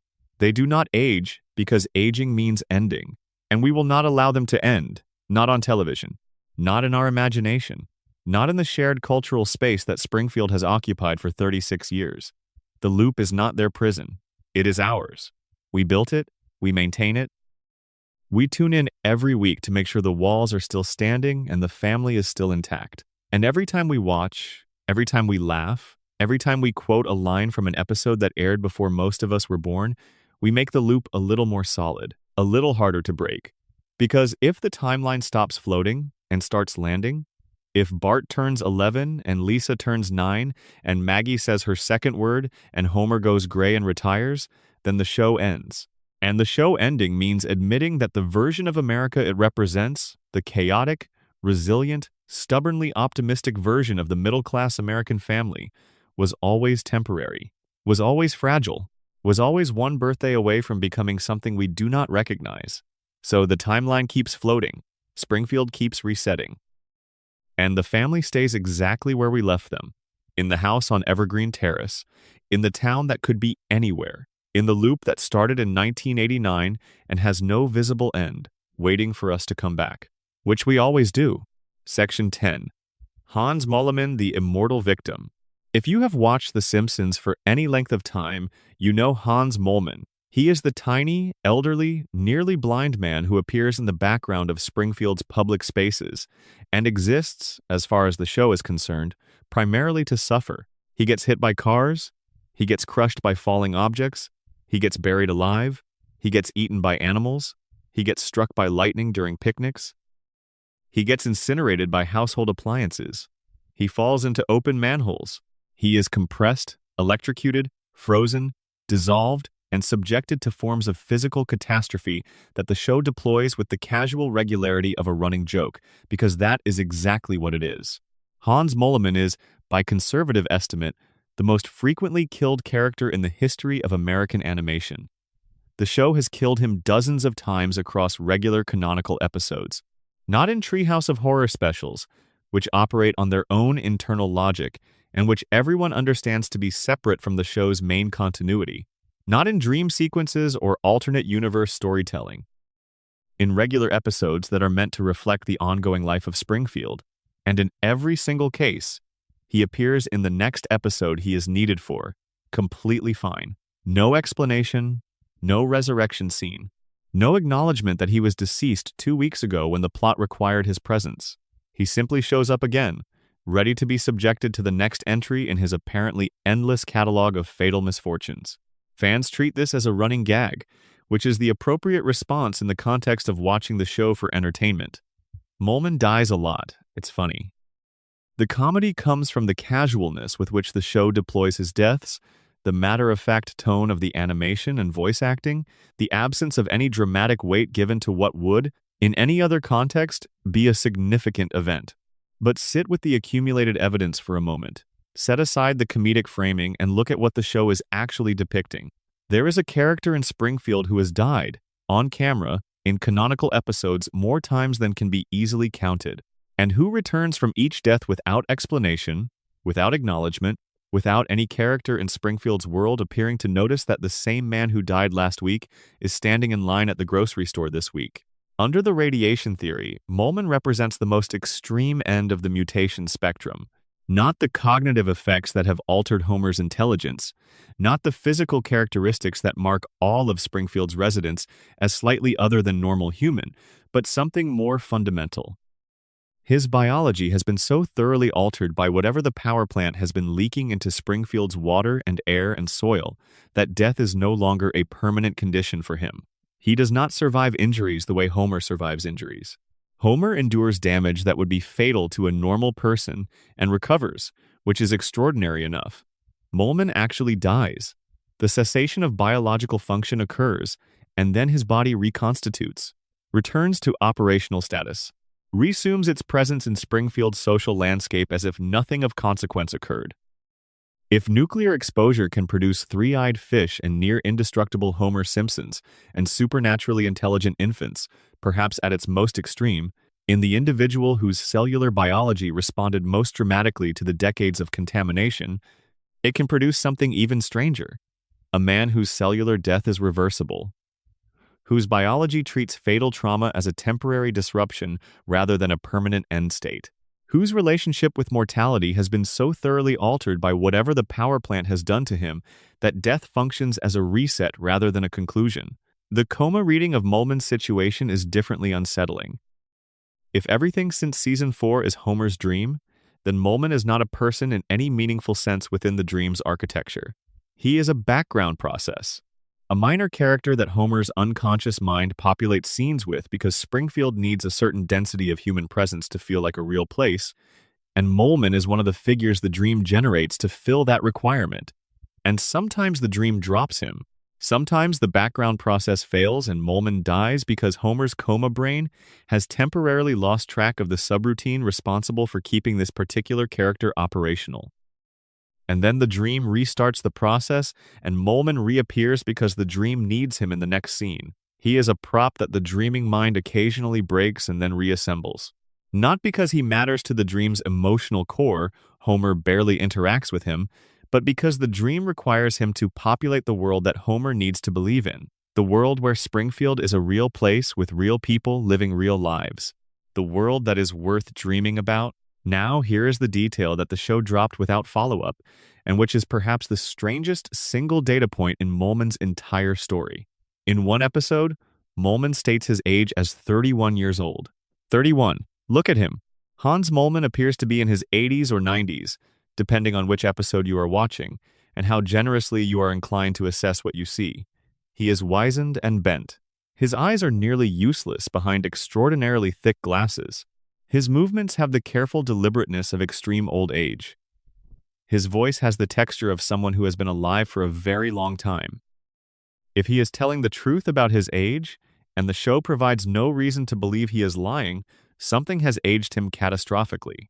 Something has taken a man in the early years of his adult life and transformed him into someone who looks like he has been alive for 60 or 70 years, more than his actual chronological age would account for. Something has compressed what should have been decades of gradual biological aging into a span that, given his stated age, could only have been a few years at most, and then made him nearly indestructible after doing so. Whatever accelerated his aging also decoupled his aging from his mortality. He aged rapidly. He cannot die permanently. These two things exist in the same person, in the same biological system, and the show provides no explanation for either of them. The radiation theory has an answer for this. Intense acute radiation exposure can produce exactly the kind of rapid cellular aging that Molman's appearance suggests. The visible effects of certain kinds of radiation damage can compress years of biological aging into a very short period, producing the kind of phenotype that Molman presents. And if the mutation that followed went far enough, if whatever the power plant's runoff did to his specific cellular biology was extreme enough, it could have passed through accelerated aging into something on the far side of it. Something that no longer follows normal biological rules at all. The collective denial theory's answer is the simplest. Springfield has agreed not to notice. Molman dies in front of witnesses, and nobody calls an ambulance. Nobody investigates. Nobody asks how he keeps coming back. The town has normalized his death cycle the way it has normalized everything else that should require explanation. The three-eyed fish, the glowing billionaire, the baby who shot a man, the principal who is not who he claims to be, and the tiny old man who is 31 years old and dies every few weeks and keeps coming back for more. Springfield does not ignore these things because it is careless. It ignores them because ignoring them is the town's primary defense mechanism. The moment you start asking why Molman keeps coming back, you have to start asking why the fish have three eyes. And once you start asking about the fish, you have to ask about the water. And once you ask about the water, you have to ask about the plant. And once you ask about the plant, the whole system comes into view. So Springfield does not ask. Molman dies. Molman returns. Molman dies again. And the town looks away each time, the way it looks away from everything that threatens to make the comfortable fiction of its own normality impossible to maintain. Section 11. Ned Flanders, the darkest character in Springfield. On the surface, Ned Flanders is the nicest man in Springfield. He is kind, generous, patient, devoutly religious, physically fit, financially responsible, a good father, a good neighbor, and by any objective measurement, a better person than almost anyone else in his immediate social universe. He greets the world with a warmth that does not seem performative. He extends help to his neighbors without expectation of return. He forgives offenses that most people would find unforgivable.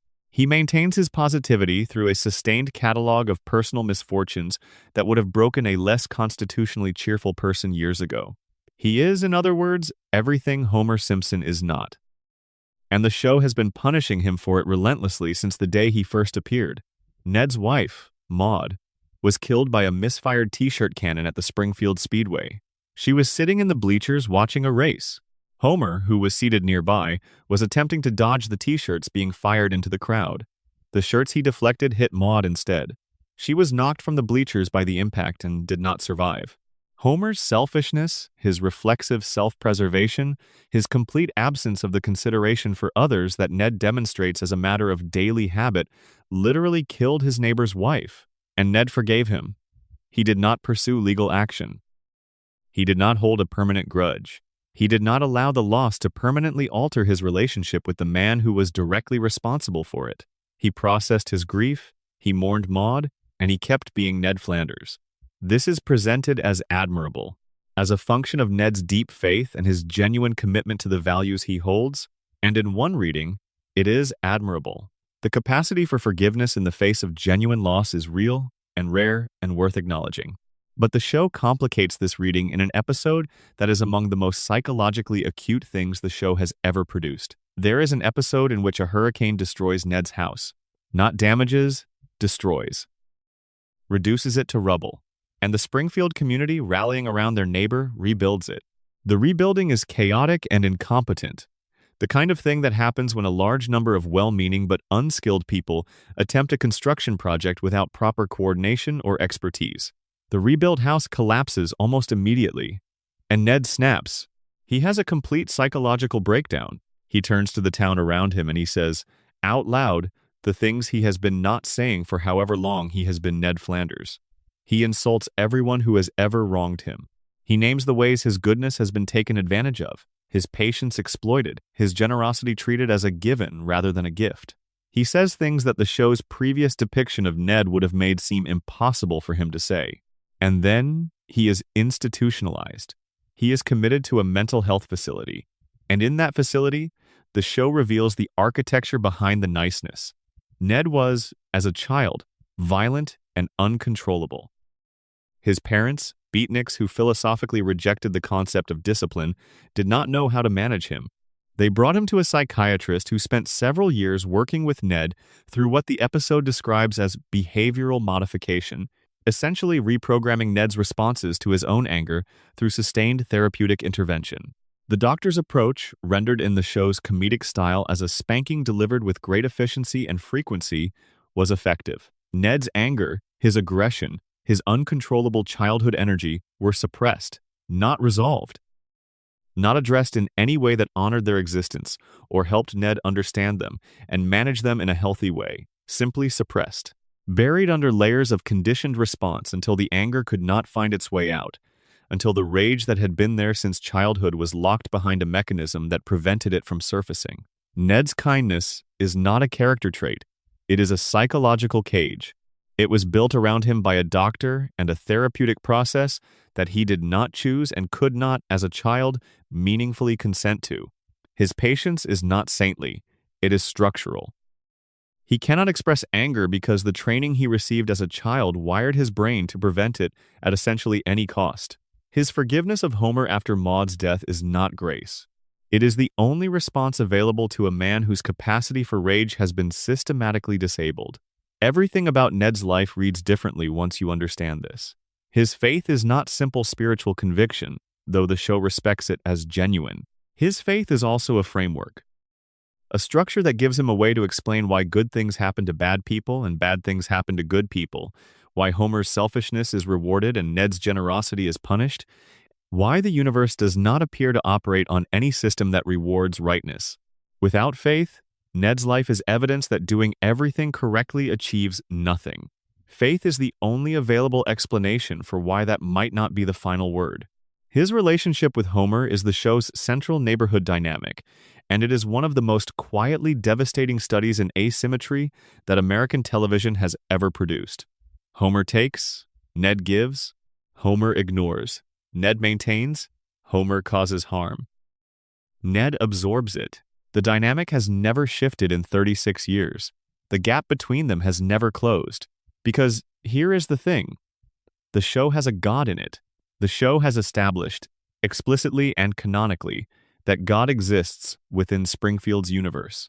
Homer has spoken with God face-to-face on multiple occasions.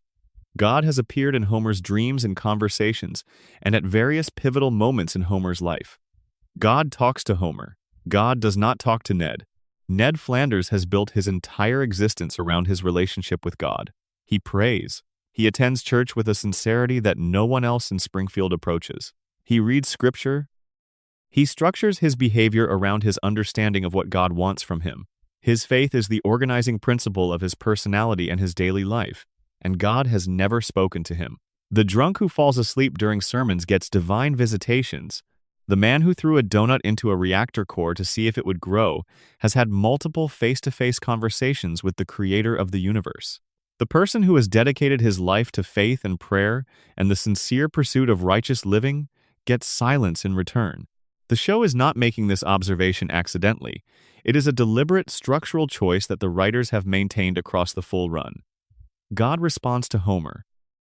God ignores Ned, and the implication of this, within the show's logic, is not that God is unjust or uncaring.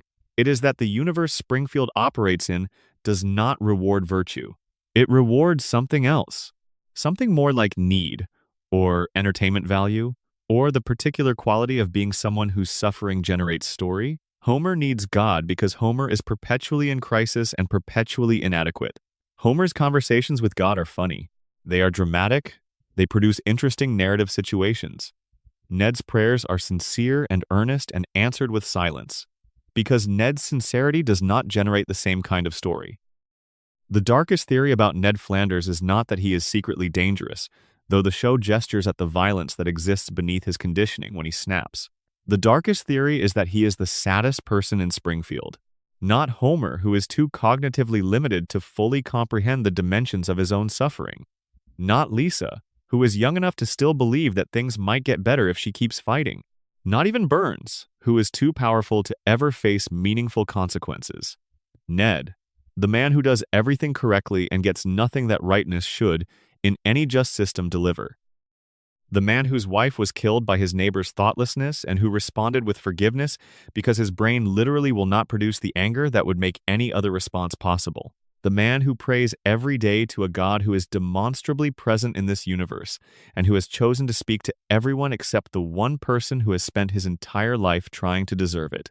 Ned Flanders is what happens when you play by all the rules in a game that was never designed to reward rule following. When you perform goodness in a system that responds to spectacle, when you maintain faith in a universe that grants its favors to the faithless. He lives next door to Homer. He has lived next door to Homer for 36 years.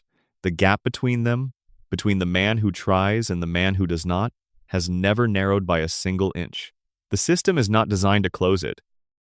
The system is designed to maintain it, to keep Homer at the power plant and Ned at the church and Burns at the top in the town exactly as it is. And Ned keeps smiling, because his brain won't let him do anything else. That's not kindness. That's a prison with good lighting. But let us stay with Ned a little longer, because the show has given him more than one layer, and the additional layers are worth examining carefully. When Ned snaps during the hurricane aftermath, the things he says are interesting not just as a release of suppressed emotion, but as a document of accumulated grievances. He does not speak in abstractions. He names specific people and specific offenses. He catalogs the particular ways in which his generosity has been used against him across years of living next to Homer, across years of lending tools that were returned damaged or not returned at all, across years of tolerating behavior from a neighbor that most people would have escalated into formal complaint or confrontation long before Ned reached the point of psychological rupture. The catalog is long, and the show presents it with a specificity that suggests Ned has been keeping this record unconsciously beneath the surface of his cheerfulness for a very long time. The suppression did not eliminate the information. It only prevented it from reaching expression. Every slight, every taken for granted favor, every moment Ned extended patience that was not earned and received nothing resembling acknowledgement, all of it was filed somewhere behind the conditioning. Stored? Accumulating? The breakthrough comes not because Ned chose to break, but because the circumstances became too extreme for even the conditioned response to hold. His house was destroyed. The community offered help that made things worse. And the combined weight of the immediate catastrophe and the years of stored grievance finally exceeded the capacity of the psychological mechanism to contain it. And the town's response to his breakdown is illuminating. They do not say Ned is right. They do not engage with the substance of his complaints or ask whether any of what he said was justified. They respond to the breakdown itself, to the spectacle of Ned Flanders behaving in a way that violates the role the town has assigned him, and they send him somewhere to be repaired, to be restored to the version of Ned that Springfield requires, the version that absorbs everything without complaint, the version that forgives without condition, the version that is useful to the community because his usefulness does not depend on the community deserving it. Ned goes to the facility, he is treated. He comes back, he is Ned again. And Springfield breathes a collective sigh of relief and resumes its relationship with him on exactly the same terms as before. Nothing changes, nothing is addressed. The conditions that produce the breakdown are not examined or altered. Ned returns to his position next door, and the dynamic continues. This is what the show is documenting. Not just Ned's psychology in isolation, but the function his psychology serves within Springfield's larger social structure. Ned's unconditional niceness is not just a personal trait. It is a resource that Springfield consumes. The town depends on having someone like Ned in it. Someone who will always say yes, who will always extend goodwill, who will never present the community with a bill for the kindness they have been drawing on for decades without replenishment. When Ned breaks, Springfield does not ask why. It asks how to put him back. Now consider what the show has set up as the theological dimension of Ned's situation. In the show's universe, God is real. This is established as a matter of fact rather than faith. God appears in episodes. God speaks to characters. God's existence within Springfield is canonical and not presented as ambiguous. Homer has spoken with God multiple times. God appears in Homer's dreams, responds to Homer's prayers with unusual directness, and has engaged Homer in conversations that carry genuine theological content. God told Homer that his time was coming. God has expressed opinions about Homer's life. God is, within the show's universe, a person with whom Homer has a relationship. Ned prays every day, sincerely, with a consistency and a depth of investment that no other character in Springfield approaches. Ned's faith is not performative. It is not social habit. It is the organizing principle of his entire existence. He has built his life around his relationship with God, around the conviction that God is present and interested, and that righteous behavior is its own reward because it aligns with the preferences of a God who is paying attention. And God has never spoken to Ned. Not once. In 36 years of canonical episodes, God speaks to Homer. God has not spoken to Ned. The devout man who structures every waking hour around his faith is met with silence by the entity whose existence his entire life is organized to honor. The man who least deserves God's attention receives it. The man who has done everything to deserve it receives nothing. The show is not depicting this as a mistake or an oversight. It is depicting it as the way things are in this universe. And what it says about this universe is stark. Effort is not rewarded. Virtue does not attract divine attention. The things that attract God's attention within the show's theological framework are the things Homer brings to every interaction: need, chaos, the spectacular quality of someone who is genuinely unsuited to the life they are trying to navigate. God finds Homer interesting. God finds Ned unremarkable. And the universe in Springfield distributes its grace accordingly. The implications extend beyond theology. The same distribution operates in every dimension of Springfield's social world. Burns has more power than Ned despite being a worse person by every ethical measure. Homer has more narrative centrality than Ned despite being a less competent person by every practical measure. Bart gets attention and celebrity within his peer group that Lisa, who is more capable and more ethical and more interesting by every intellectual standard, never receives. The good people of Springfield, the people who try hardest, who sacrifice most, who live closest to the values Springfield nominally endorses, are consistently the ones who receive the least reward from the system. Ned is the proof point. The cleanest demonstration. 36 years of doing everything right, and his wife was killed by his neighbor's selfishness. His house was destroyed and rebuilt badly by well-meaning incompetence. His faith has been met with silence by the God he has devoted his life to, and he lives next door to a man who does essentially nothing right and who nevertheless gets to be the protagonist. Homer Simpson is the protagonist of The Simpsons. This is not a neutral fact. It is a statement about what Springfield rewards. The show chose Homer as its center. The show built its universe around Homer's perspective. Homer's limitations are the source of most of the show's comedy. Homer's relationships are the emotional core of most of the show's warmth. Homer is the one the show wants you to love and identify with and follow through 36 years of adventures. And Ned Flanders, who is better than Homer in every measurable way, is the supporting character next door who exists to provide contrast and occasionally absorb comedic punishment. That is Springfield. That is the system. That is what the show is telling you about the world it depicts, and possibly about the world it reflects. The protagonist is not the most virtuous person. The protagonist is the most entertaining one. The narrative gravitates toward chaos and need and spectacular failure and recovery, rather than toward steady, quiet virtue. Springfield does not structure itself around its best people. It structures itself around its most interesting ones. And Ned Flanders, for all his genuine goodness, is less interesting to Springfield's social machinery than Homer Simpson, in the way that a well-maintained machine is less interesting to a mechanic than one that keeps breaking down. The final thing worth noting about Ned, and perhaps the thing that is hardest to sit with, is this. Ned loves Homer. Despite everything. Despite Maude. Despite the tools and the patience and the 36 years of asymmetry. Despite the way Homer has never fully reciprocated, never fully seen Ned clearly, never understood the weight of what Ned has been carrying next door this whole time. Ned loves Homer with the particular quality of love that can survive not being returned, that can sustain itself on the knowledge that the relationship is real even when it is not equal. This is the show's most quietly devastating relationship. Not Homer and Marge, which is the obvious answer. Homer and Ned.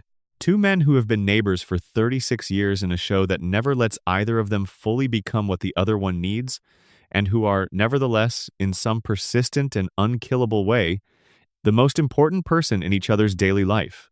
Homer, who would be completely lost without someone next door who will always say yes. Ned, who has organized his entire capacity for human goodness around being there for someone who barely notices.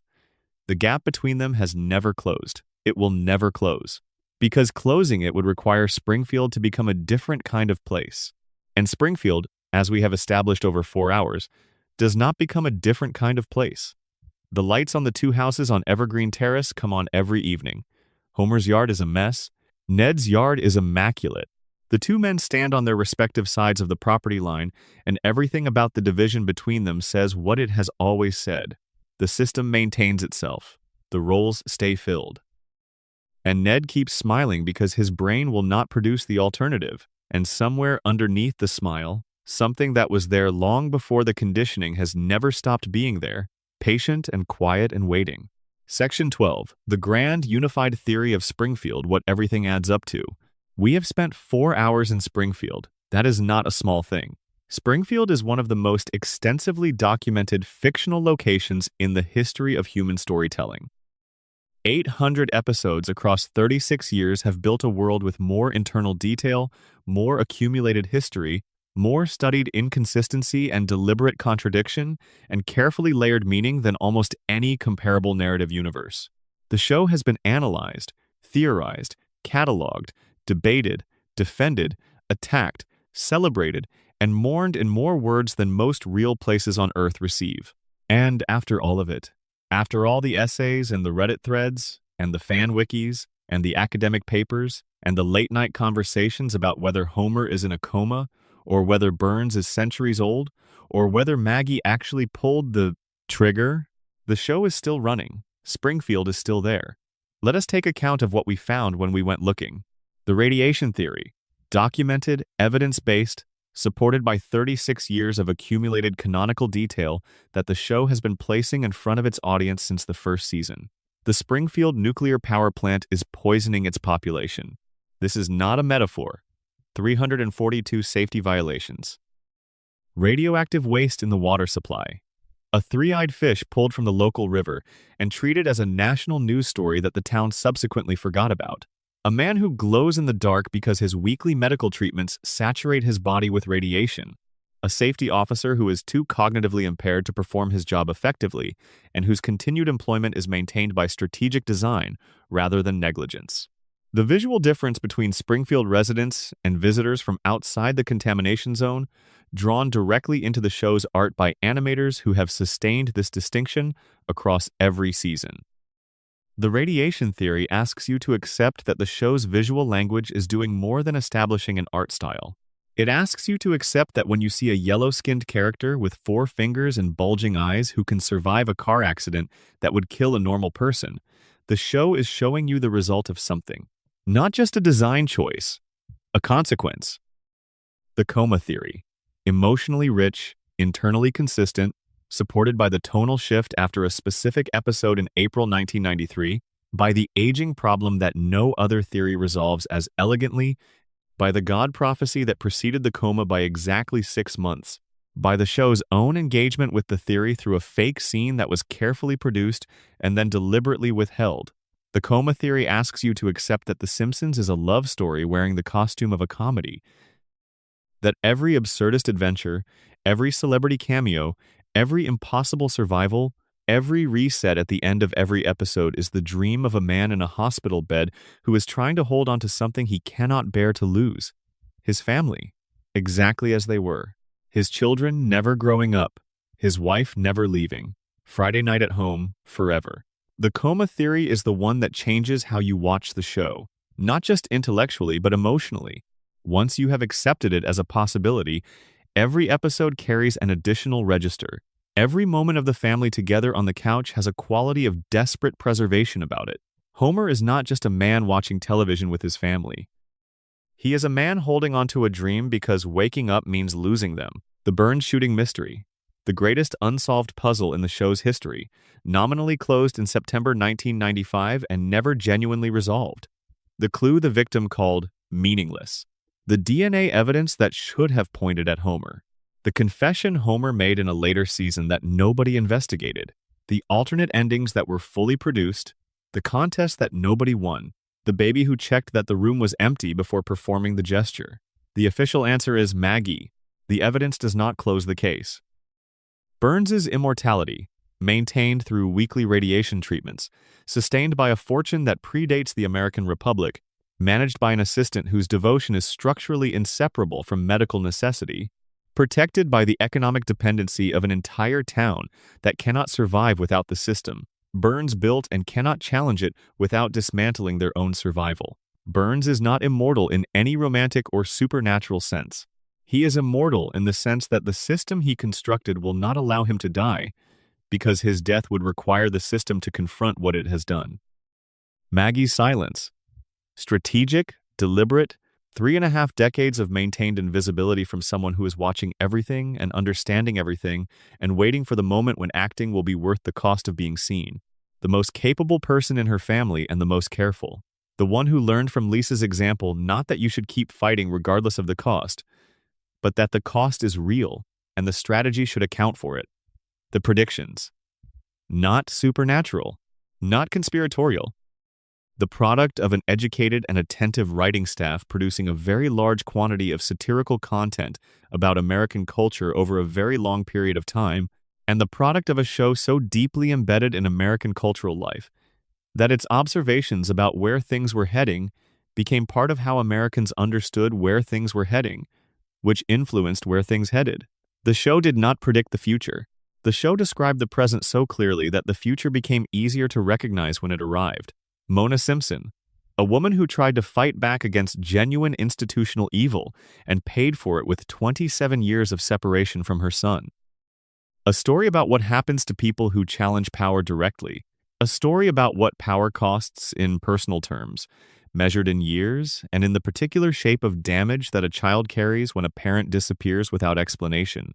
Springfield's geography, deliberately impossible, strategically indeterminate, a legal and regulatory shield as much as a satirical device. The town that cannot be located cannot be held accountable. The plant that exists in a kind of fixed jurisdiction cannot be regulated by any consistent authority. The geographic ambiguity that audiences have accepted as a quirk of the show's format is also, within the theory's framework, the most practical protection for everything Burns has been doing to this town for decades. The floating timeline. The show's most fundamental statement, written directly into its structure and sustained across its entire run. Nobody ages because nobody is allowed to age. Time does not pass in Springfield because the people watching the show have decided, collectively and persistently, that they need a place that stays the same. That the American family depicted on Evergreen Terrace represents something that cannot be allowed to end, because its ending would require acknowledging something about the real families watching at home that those families are not ready to face. Molman, a man who is 31 years old and looks 90, who dies regularly and returns without explanation, who has been the most visibly and repeatedly victimized person in Springfield for 36 years, and whose victimization the town has entirely normalized. A data point in the radiation theory, a background process in the coma theory, a symptom of the collective denial theory. The town's relationship with Molman is its relationship with everything it finds uncomfortable. See it, acknowledge it briefly, move on, never ask why it keeps happening. Ned Flanders, the clearest demonstration of what Springfield's value system actually rewards, as opposed to what it nominally endorses. The best person in the show who is also, by any honest accounting of what he has received in return for his goodness, one of the most consistently shortchanged. God talks to Homer. The system serves Burns. The narrative follows the protagonist. And Ned stands in his immaculate yard next door to the chaos of Homer's existence, patient and forgiving and, behind the conditioning, carrying something that has never been fully addressed. All of these threads are different. They pull from different evidence, build from different premises, arrive at different specific conclusions. And they all point, with the consistency of evidence gathered from different directions converging on the same location, at the same thing. Something is systematically wrong in Springfield. Something structural. Something that predates most of the show's run and will presumably outlast it. Something that the show has been documenting with the patience of a long-form narrative that has 36 years to make its case and does not need to rush toward any conclusion. The wrong thing is not the radiation, though the radiation is real within the show's universe. It is not the coma, though the coma theory resolves more of the show's mysteries than any alternative. It is not Burns's age or Maggie's intelligence or the floating timeline or the unsolved shooting. These are all symptoms. They are all expressions of the same underlying condition. The underlying condition is this. Springfield is a closed system, a community sealed around a power source that is also its poison, organized around an economic relationship that cannot be challenged without destroying the community's survival, maintained through the collective management of information that would be dangerous if it were widely processed and understood. A town that has learned, through decades of exposure to consequences it was never permitted to fully understand, to reset, to forget, to vote for the convenient lie over the inconvenient truth. Springfield is not a satire of America. Springfield is America in a particular light. The light that the show has been shining patiently and consistently for 36 years. The light that makes visible the cracked cooling towers that everyone has learned not to look at. The man with the impossible lifespan who everyone has learned not to question. The three-eyed fish that everyone has learned to treat as a regional peculiarity rather than evidence of a public health crisis that has been ongoing for decades. The show does not ask its characters to see these things clearly because the show knows its characters cannot. The radiation has seen to that. The collective social contract has seen to that. The Craven deal that Abe made has seen to that. The crayon that nobody removed has seen to that. The characters live inside the wrong thing and they cannot see it from inside. The view requires distance. The distance is what the theories provide. Every fan who developed one of the theories we have explored across this script was performing an act of looking. They were stepping back from the immediate comedy, from the laugh track and the couch gag and the familiar warmth of a show they had watched their whole lives, and they were examining what was actually there, what the accumulation of evidence actually showed, what the patterns in 36 years of stories about one family in one town actually described. And what they found was strange and sad and, in its way, beautiful. Because the version of Springfield that the theories describe is not a horrifying place in any simple sense. It is a human place. A place that does the things human communities do when they are under sustained pressure that they cannot name and cannot escape. They adapt. They normalize. They build stories that make the unbearable bearable. They agree, together, to see things a certain way, because the alternative ways of seeing are too heavy to carry.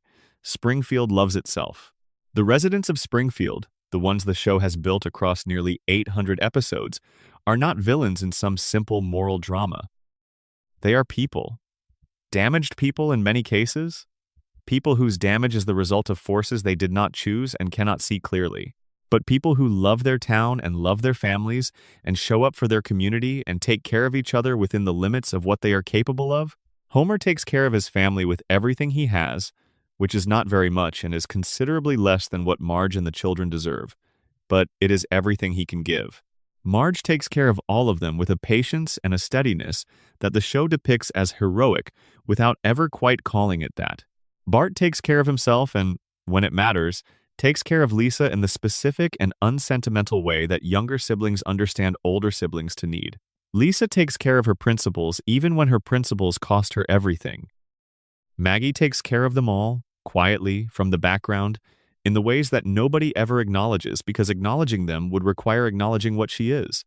They are a family. The show has been saying this for 36 years with the persistence of something that needs to be said repeatedly to be believed. They are imperfect, and they are damaged, and they are funny, and they are sad, and they are, at the end of every episode, still together on the couch, still there, still the Simpsons. The theories do not ruin this. The theories are part of it. They are the response of an audience that loves this show deeply enough to take it seriously, to ask what it is actually saying, to treat it as something worthy of the kind of attention that normally gets reserved for things that announce themselves as important. The Simpsons never announced itself as important. It arrived in 1989 as a rude, funny cartoon about a stupid father and his weird family, and it has been running ever since, without ever quite agreeing to be what critics or cultural observers or its own audience wanted it to be. It has been too weird for straightforward realism, too warm for cynical satire, too persistent for comfortable nostalgia, too committed to comedy to sustain the full weight of the tragedy that lives inside it. It is all of those things at once. That is the trick. That is what 36 years of Sundays at 8 o'clock have produced. A show that is funny and sad and strange and familiar, that is satirical and sincere, that depicts a contaminated town and a sleeping man, and an unsolved crime, and an immortal billionaire, and a silent genius baby, and that somehow, through all of it, remains fundamentally about the same thing it has always been about: a family, on a couch, together. The theories are what happens when you love something enough to look at it very carefully for a very long time. When you give the same attention to what is in the background that you give to what is in the foreground. When you decide that the three-eyed fish is not just a gag but also a question, and you follow the question to see where it leads here, to a version of Springfield that is darker and stranger and more deeply considered than the one the show presents on its surface, to a version where every mystery connects to every other mystery, where the radiation and the coma and the shooting and the immortality and the silence and the predictions and the exile and the geography and the timeline are all expressions of the same underlying truth about this town and the people who live in it. They are trapped. Most of them do not know they are trapped. The ones who do, Maggie and Lisa, and occasionally Marge in her most clear-eyed moments, are either too isolated to act on the knowledge or too strategic to reveal it. And the trap is not simple. It is not just the radiation or just the economics or just the collective denial. It is all of those things working together, maintaining each other, a system so thoroughly interlocked that you cannot remove one piece of it without the whole structure shifting in ways nobody wants. Let us consider what that interlocking actually looks like when you map it out completely. The power plant is the economic engine of Springfield. This is not background detail. It is the foundational fact of the town's existence. Without the plant, there is no local economy of sufficient scale to maintain the infrastructure Springfield requires. There is no significant employment base.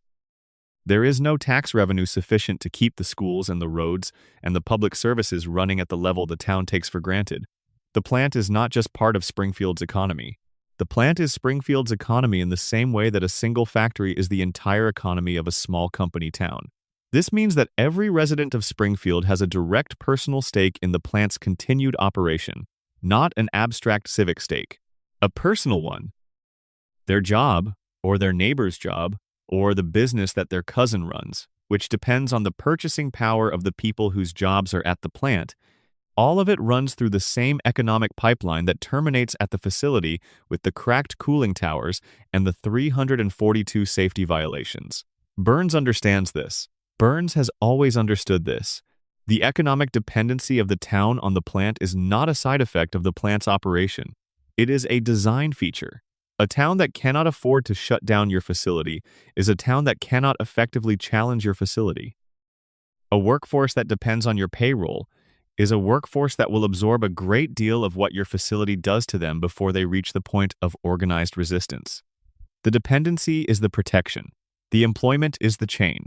This is why the German investors who briefly owned the plant nearly destroyed their own enterprise by trying to run it responsibly. They looked at the compliance costs and found them astronomical. They looked at the operational changes required to bring the facility into something approaching safe function and found that the changes would require either an enormous capital investment or a temporary closure that the town's economy could not absorb. Either option threatened the plant's viability, and a plant that is not viable is a plant that stops employing Springfield, so the plant stays non-compliant. The violations continue. The waste goes into the water. The workers absorb the exposure. And the town accepts this arrangement because the alternative, the arrangement in which the violations are addressed and the plant is brought into compliance, and the full cost of that compliance is passed either to the workers through reduced wages or to the town through reduced employment, is a worse arrangement in every way that a population with compromised cognitive function is capable of assessing. The radiation theory and the economic theory reinforce each other. The radiation damages the population's capacity for critical thought. The compromised capacity for critical thought makes the population less able to effectively challenge the economic arrangement that keeps the radiation leaking. The leaking radiation produces more cognitive impairment. The more cognitive impairment, the more dependent the population is on the economic structure that Burns controls. The more dependent they are, the less they can challenge the radiation. The loop closes. It has been closed since before Homer was born. Now consider what the principle and the Popper theory adds to this picture. The episode we examined in depth showed Springfield making an explicit collective choice to sustain a lie over acknowledging a truth. The town voted. The real Seymour Skinner was expelled. The fake Seymour Skinner was legally restored. The judge made it illegal to acknowledge the truth under penalty of torture. This is presented as the extreme end of what Springfield's collective denial is capable of. The explicit, formal, legal codification of a community's decision to prefer comfortable fiction over uncomfortable fact. But the episode is not describing an anomaly.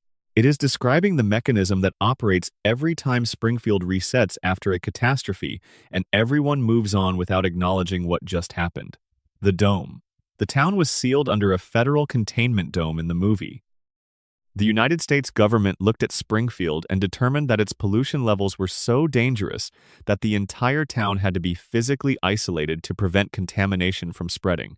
This is an extraordinary event, the kind of event that, in any realistic civic context, would produce years of investigation, accountability proceedings, regulatory action, and sustained public engagement with the causes and the consequences. Springfield forgot about it. By the next episode, nothing of the dome remained in the town's collective memory. The catastrophe happened and the reset occurred, and Springfield continued as if the dome had never happened. This is the collective denial mechanism operating at maximum scale. Not just an individual choosing not to remember something, an entire community choosing, collectively and efficiently, to act as if an event that the federal government considered serious enough to require physical containment of the entire town simply did not occur. The show gives this process a name and a visible mechanism in the Tamzarian episode. It shows you the vote. It shows you the judge's decree. It shows you the exile of the truth-teller. And then it allows you to understand, retroactively, that every prior instance of Springfield's selective amnesia was the same process operating without the explicit formalization. The dome was forgotten because the town voted to forget it, the way they voted to forget everything that threatened the arrangement. The vote was not held in a public meeting. It was held in the individual choices of every resident who decided, that morning, not to think about what happened, and discovered that their neighbor had made the same choice, and that the neighbor across the street had made it too, and that the collective decision to move on was unanimous and therefore required no formal process.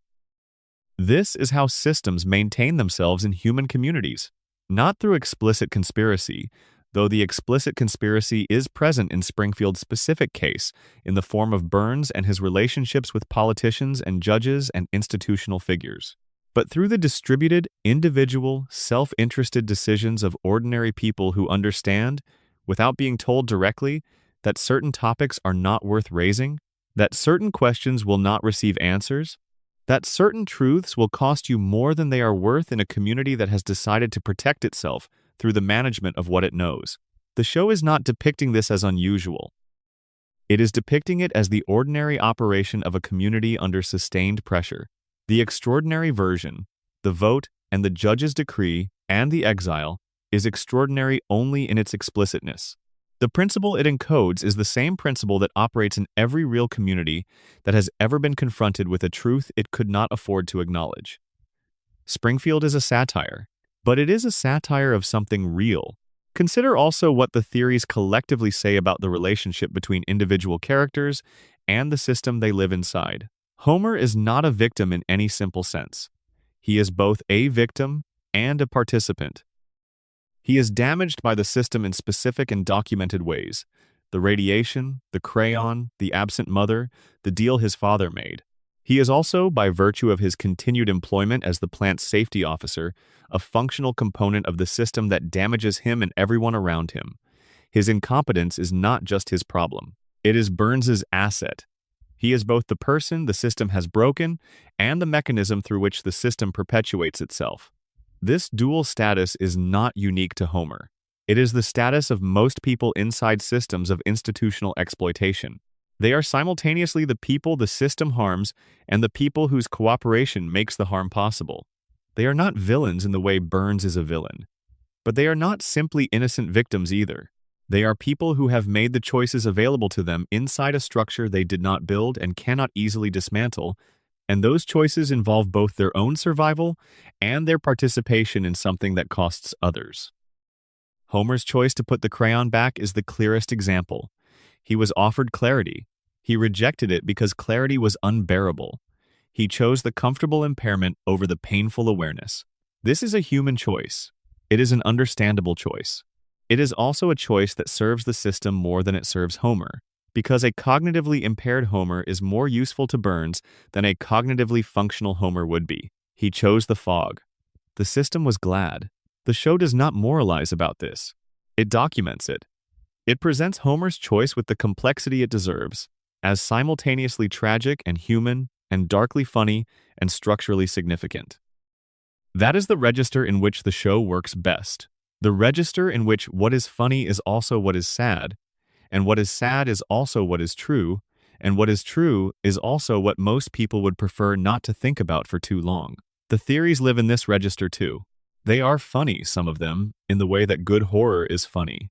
The uncomfortable laugh of recognition when a dark thing is named clearly, they are sad, they are true, and they are, most of them, things that most people who have watched the show for 36 years would prefer, on some level, not to have confirmed, because confirmation changes the relationship with something you love. But the thing about love is that it can accommodate the truth. Real love can hold the knowledge of what something actually is, including the difficult parts, and continue. The theories do not ask you to stop loving the show.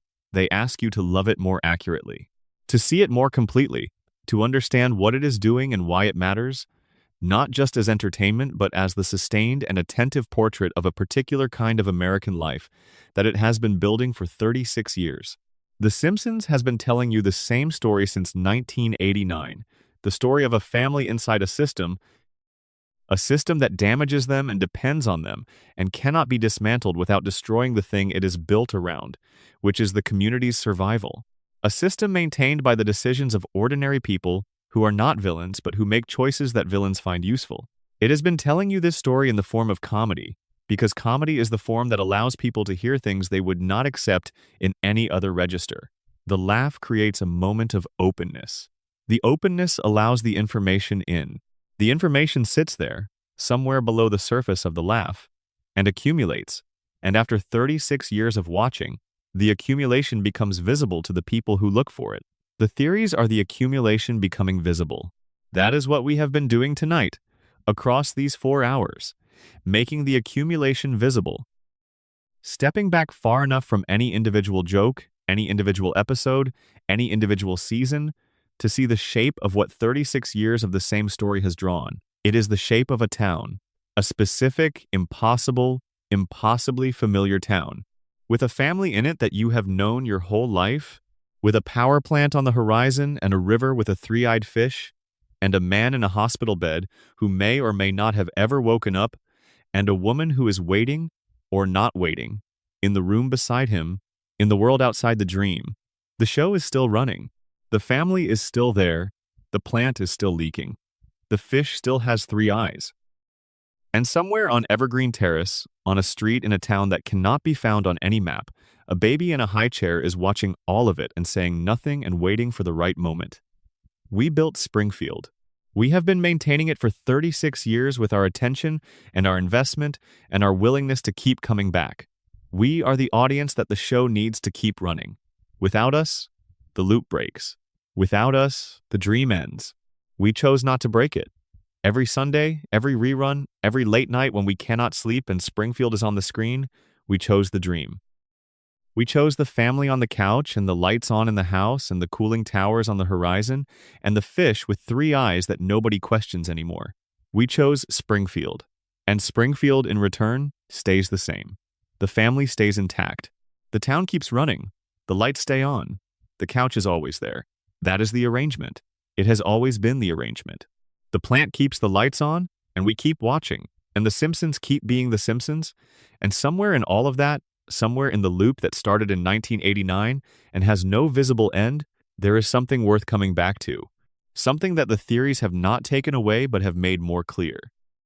Something about what it means to tell a story for 36 years about the same family in the same impossible place. It means that family matters. It means that the ordinary life, the couch and the beer, and the children growing up and the parents getting older, and the house on the street in the town, is worth telling stories about, worth spending 4 hours talking about, worth caring about enough to look at very carefully for a very long time. The Simpsons is the most analyzed show in television history. It is the most theorized, the most examined, the most consistently returned to by people who think carefully about what stories mean and why some stories last. And after all of that analysis, after all of those theories, after 4 hours of following every thread and examining every piece of evidence and sitting with every uncomfortable implication, the thing that remains is the simplest thing. A family, in a house, the lights on, together. That is what the theories protect. That is what the loop preserves. That is what Homer is dreaming about in the hospital bed, if the coma theory is true. That is what the radiation cannot take away, even as it takes away so much else. That is what Burns cannot buy or destroy or regulate away. The Simpsons are together, on the couch, Sunday night. The couch gag plays, the show begins. Springfield is still there, and so are we. Good night. Burns needs Homer's incompetence. Homer needs Burns's deal with Abe. The deal with Abe was made possible by Mona's absence. Mona's absence was Burns's retaliation for the biological weapons lab. The weapons lab was part of the same empire as the nuclear plant. The nuclear plant poisons the water. The water damages the brains of the people who drink it. The brain damage ensures that the people who drink the water cannot effectively challenge the plant. The plant keeps running, the system maintains itself, the loop is closed. It has been closed since before Homer was born. He arrived into it. His mother tried to break it and was expelled. His father made peace with it. And Homer has been living at the center of it his entire life. Too close to see its shape, too damaged to understand its logic, going to work every morning at the facility that is the source of his damage, and coming home every evening to the family that is the reason the damage does not quite destroy him. That is Springfield. That is the show. That is what 36 years of stories about one family in one impossible town add up to.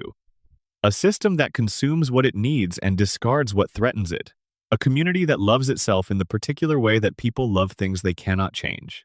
A family that survives not because the world they live in deserves them, but because they deserve each other.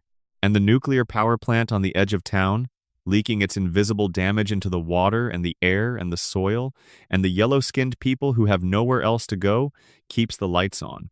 As it always has. As it always will. Because the lights need to stay on. Because without the lights, the couch in the living room on Evergreen Terrace is dark. And in the dark, you cannot see the family. You cannot see Homer asleep in his chair. You cannot see Marge on the other end of the couch, patient and present. You cannot see Bart sprawled across the cushions, in whatever posture defies ergonomics most comprehensively. You cannot see Lisa reading or playing saxophone badly in her room upstairs, or looking out the window at a world she is already preparing to engage more seriously than it deserves. You cannot see Maggie, sitting in the center of it all, watching. The plant keeps the lights on, and in the light, you can see them. That is enough. That has always been enough. That is, at the end of 4 hours of theories and mysteries and accumulated evidence and pattern recognition, what the show is. What it has always been, what it will continue to be for as long as the lights stay on and the family stays together and Sunday night keeps arriving, a couch, a family, the lights on. Springfield will be here when you wake up. Closing. A few last thoughts before sleep. If you are still awake, something in this material held you. Maybe it was the radiation theory, the slow accumulation of evidence that the show has been depicting a contaminated town for 36 years without anyone being allowed to say so directly. Maybe it was the coma theory and the particular emotional weight of thinking about Homer's dream as a love letter to the family he cannot reach. Maybe it was the unsolved shooting, the case that was closed without being solved, the baby who checked the room before reenacting what she witnessed. Maybe it was Burns, ancient and expensive and glowing faintly in the dark. Or maybe it was something smaller, Ned standing in his clean yard, Molman appearing again after the last time, Mona kissing a sleeping child goodbye and walking out into the night. Lisa, 8 years old and already tired, keeping her hand up even when the room has decided not to call on her. These are the things that live in the background of a show that has been part of American Sunday evenings since 1989. The show does not announce them. It does not ask you to notice. It just keeps putting them in front of you week after week, season after season, building a picture in the accumulation of detail that no single episode ever assembles into a complete view. The theories are the attempt to see the whole picture at once, to step back far enough from any individual episode that the pattern of 36 years becomes visible, to ask not what this joke means, but what all the jokes together mean. What kind of town produces this many jokes about a nuclear plant? What kind of story is being told by a show in which nobody ages, and the disasters are forgotten, and the same family sits on the same couch every Sunday, and the credits roll, and everything resets? What kind of love is being expressed by a man who, if the coma theory is true, has been dreaming about his family for 30 years because they are the only thing worth dreaming about? These are the questions Springfield keeps generating. Not answers, questions. The show has never committed to answering them, because committing to answers would mean committing to an ending, and Springfield does not end. The loop does not break. The timeline keeps floating. The family stays the same, and that is okay. The questions are good company. The mysteries are part of what makes the show worth returning to. A story that is entirely resolved is a story you visit once. A story with a three-eyed fish in its first season and no explanation 36 years later is a story you keep going back to, because somewhere in all that accumulated mystery, there might be something you have not noticed yet, some thread you have not pulled, some detail in the background of an episode from 1994 that connects to something in an episode from 2018 inches, a way that makes both of them suddenly make more sense. Springfield rewards the attentive viewer. It has been doing this for decades. The show built a world detailed enough that careful attention is repaid, that pattern recognition is possible, that the people who look closely are given things to find. The theories are the evidence of that reward system operating across a very long time and a very devoted audience. You have been that audience tonight. You spent 4 hours in Springfield, following the threads, sitting with the evidence, considering the possibilities. Maybe you found something convincing in the radiation theory. Maybe the coma theory is the one that will change how you watch the show from now on. Maybe you remain skeptical of all of them and find the official explanations more satisfying. That is fine. The theories are not demands. They are invitations. An invitation to look at something you thought you knew and discover that it is stranger and richer and more carefully constructed than you realized. An invitation to love a show with the full complexity it has earned across 36 years of showing up every Sunday and being both funnier and sadder and more human than it had any obligation to be. The Simpsons has been on the air since the 17th of December, 1989. 36 seasons, nearly 800 episodes, the longest-running American animated series. The longest-running primetime scripted show. A family that has never aged, and a town that has never been found on a map, and a nuclear plant that has never been brought up to code. And on Evergreen Terrace, in a house with a slightly messy yard and a reliable neighbor next door, a family sits on a couch.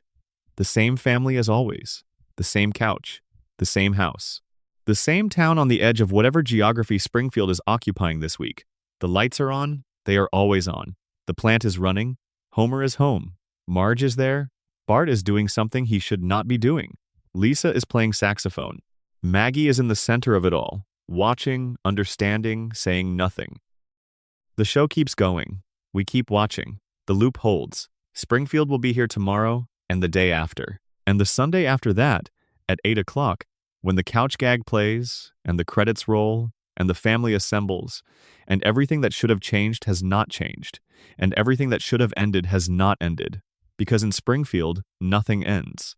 And in the middle of the night, when everything in your own life feels like it is moving faster than you can follow, when the people you love are older than they were, and the house you grew up in has different people in it now, when the world is unrecognizable in ways both large and small, and the version of things that existed when you were young is gone in ways that cannot be recovered, Springfield is still there, the same family, the same town, the lights on. Good night. Bonus. Section 1. Bart Simpson the Rebel with a Reason. Bart Simpson was introduced to the world as a problem child. That was the framing from the very beginning. A troublemaker, a menace. A 10-year-old boy who actively resisted every system designed to contain and shape him, who treated authority as a personal affront and rules as suggestions directed at other people. In 1990, he was considered transgressive enough that politicians gave speeches about the danger he represented to American youth. Schools banned Bart Simpson t-shirts. Parents expressed genuine concern about what their children were learning from a cartoon boy who told the world to eat his shorts. He was a threat to decency for people who had not watched carefully, and a revelation for people who had. 36 years later, Bart is still 10 years old and still in trouble and still, in the show's weekly comedic economy, the source of a reliable percentage of whatever chaos the episode requires. But the theories, when applied to Bart, produce something more interesting than the standard reading of him as the show's chaos engine. They produce the portrait of someone who understood his situation clearly enough to develop the only rational response to it, and who has been living that response so consistently for so long that nobody in Springfield, including the people who love him most, has ever quite recognized it for what it is. Bart's rebellion is not random. It is not simply the expression of a child who has not been properly channeled. The show gives you this reading, the one where Bart is a management problem, but also, consistently and across decades, shows you something beneath it. Bart is the most socially intelligent member of his immediate family. Not the most academically capable, that belongs clearly to Lisa. Not the most strategically sophisticated, that is Maggie's domain. But in terms of reading people, understanding social dynamics, knowing how to operate within the specific environment of Springfield's pure social world, Bart is operating at a level nobody around him fully acknowledges. He is popular, not in spite of his behavior, but because of it. Springfield Elementary's social hierarchy places Bart consistently near the top, and this is not accidental. He manages his social position with the same energy that other people put into managing their academic standing. He has allies, he commands loyalty, he can mobilize his peers, he is the kid other kids want to be associated with. He does this in the specific context of being Homer Simpson's son, which requires particular navigation. Homer loves Bart. This is established and real and forms the emotional core of some of the show's most affecting moments. But Homer's love is complicated by Homer's limitations. Homer's parenting is reactive. It lurches between strangling Bart in frustration and embracing him with sudden floods of imprecise affection. The steady, attentive presence that communicates you are seen and you matter in ordinary moments, not just in crises, is not something Homer's architecture can reliably provide. Bart learned early that he would not receive from his family the consistent attention that his particular personality required, and rather than retreating into isolation, he built the attention he needed elsewhere. On the street, among his peers, in the neighborhood. He became the person that other people found interesting because being interesting was the most reliable way to matter when the home world was not providing the foundation that would allow other kinds of mattering. The pranks, the schemes, the mischief that defines his canonical existence, these are not simply the actions of a child who lacks impulse control. They are a social technology. The method by which Bart generates the engagement and the sense of centrality that he needs, and that his home environment does not consistently provide. Now, apply the radiation framework to Bart specifically.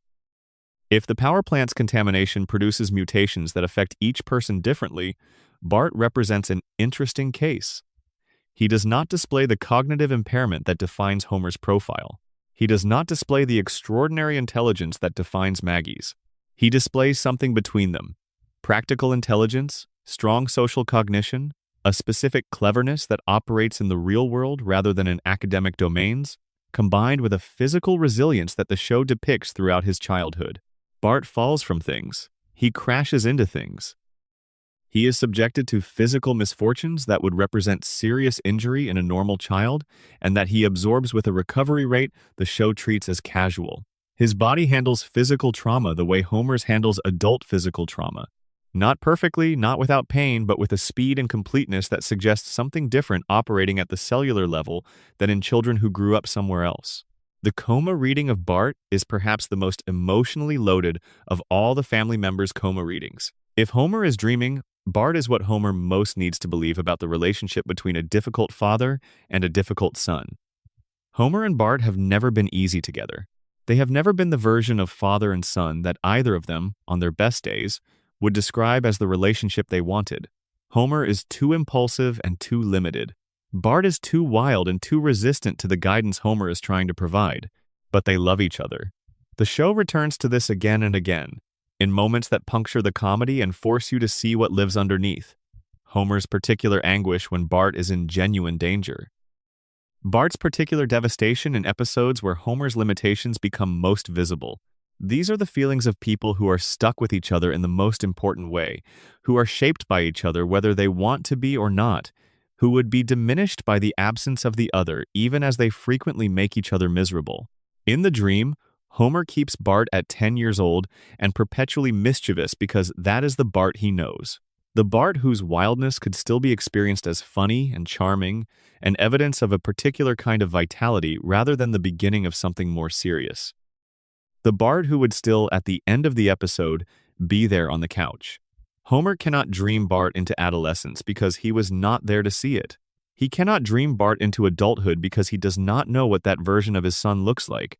So Bart stays 10, perpetually on his skateboard, perpetually in trouble, perpetually, at the end of every dream cycle, still home. There is also a detail in the body of evidence about Bart that does not receive enough attention from the theorists. Bart failed the test that would have placed him in an accelerated academic track. He is not on Lisa's academic level. The show is consistent about this. But in a handful of episodes, when Bart is genuinely motivated, when the circumstances produce in him a kind of engagement that the regular school environment does not, he demonstrates an understanding and a learning speed considerably above what his grades suggest. He grasps complex things quickly when they interest him.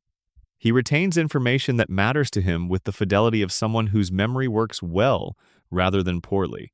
What Springfield Elementary is measuring, when it measures Bart, is his relationship with institutional learning. And his relationship with institutional learning is, for entirely understandable reasons, poor. He does not trust the institution. He does not believe the institution is serving him. He is right about both of these things. Lisa trusts the institution and pays for that trust with isolation. Maggie ignores the institution and is left alone by it because she presents no challenge to its categories. Bart fights the institution and is managed and medicated and redirected and disciplined constantly for the entirety of his school career. His grades are not a measure of his intelligence. They are a measure of his relationship with authority. And in Springfield, his relationship with authority is the only honest relationship available. The authority of Springfield Elementary is, like the authority of the plant and the authority of Burns and the authority of the judge who criminalized the truth about Armin Tamzarian, an authority that does not deserve the trust it demands. Bart knows this. He has always known this. He cannot articulate it the way Lisa can, and he does not try to. He just refuses. Every day, in every way available to a 10-year-old boy in a contaminated town, he refuses. That is not chaos. That is resistance. And in Springfield, resistance is the most honest thing a person can do. Bonus Section 2. Marge Simpson, the load-bearing wall. Marge Simpson is the most under-theorized member of the Simpson family. This is not an accident. It is the direct result of something the show has always done, which is to present Marge's patience and steadiness as a backdrop against which everyone else's more visually dramatic stories play out. She is the constant. She is the one who is always there. She is the person the family comes home to when the episode's external adventure has concluded and everyone needs to reset. The show depicts her this way on purpose. Marge is the foundation. You do not theorize about foundations. You rely on them. But look at Marge more carefully and something emerges. She is doing an impossible amount of work. Not only housework, though the show documents that Marge manages the household with a competence Homer shows no capacity to replicate. The work she is doing is emotional and psychological and social. The work of maintaining a functional family inside a profoundly dysfunctional system. She is managing Homer's emotional volatility, Bart's externalized rebellion, Lisa's internalized isolation, and Maggie's strategic silence, simultaneously and indefinitely, in a house that is itself the product of the same contaminated environment, producing all of these conditions. Marge is not unaffected by Springfield. The show depicts her with anxieties that appear, under examination, to be responses to specific pressures rather than personality quirks. She has a nervous laugh the show identifies as suppressed anxiety. She experiences compulsive behaviors in episodes that treat them as comedy, but that suggest, under the surface, a level of ongoing stress that the comedy exists to manage rather than to address. She also, in certain episodes, expresses frustrations that break through the patience in ways the show treats as dramatic events requiring resolution. Marge is not patient by nature in any simple sense. She is patient by sustained choice, by the daily and unremarked labor of someone who has decided that holding the structure together matters more than expressing what holding it costs her. The question the theories do not adequately address about Marge is this: what does she actually know? Marge is the most observant person in the family. Homer's cognition limits his perception. Bart's attention is externally focused. Lisa processes what she observes through the particular lens of her idealism, which sometimes prevents plain seeing. Maggie observes everything but acts on almost nothing. Marge watches the family with a clarity that the show implies throughout its run. She sees Homer clearly, sees what he can and cannot do. She sees what their life together costs both of them, and she continues to choose it because she loves him, genuinely and specifically, in the way the show documents across hundreds of episodes. But does she see Springfield? Does she see the plant? There are moments in which the show suggests that Marge has some level of awareness of things she is not saying. She starts to say something and does not finish it. The camera catches her expression in the background of someone else's scene, and the expression carries more information than the scene requires. Under the radiation theory, Marge's specific cognitive profile becomes interesting. She is not as dramatically impaired as Homer. She is not as dramatically enhanced as Maggie. She sits somewhere in the middle, which might mean she has enough awareness to perceive what is happening and not quite enough to act on it consistently, or enough to understand the cost of acting, and enough practical intelligence to recognize that in Springfield, acting on that understanding tends to get you expelled from the community or tied to a train. She might know more than she says. The show suggests this without confirming it, leaving it in the productive space of implication where the theories live.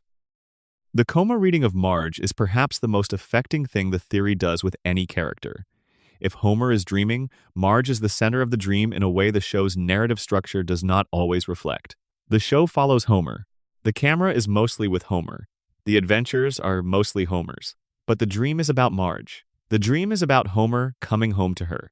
The dream is about the specific fear, present in every episode where their relationship is under pressure, that she might not be there when he comes back. Homer's unconscious mind generates Marge with a fidelity and completeness it does not apply to most other characters.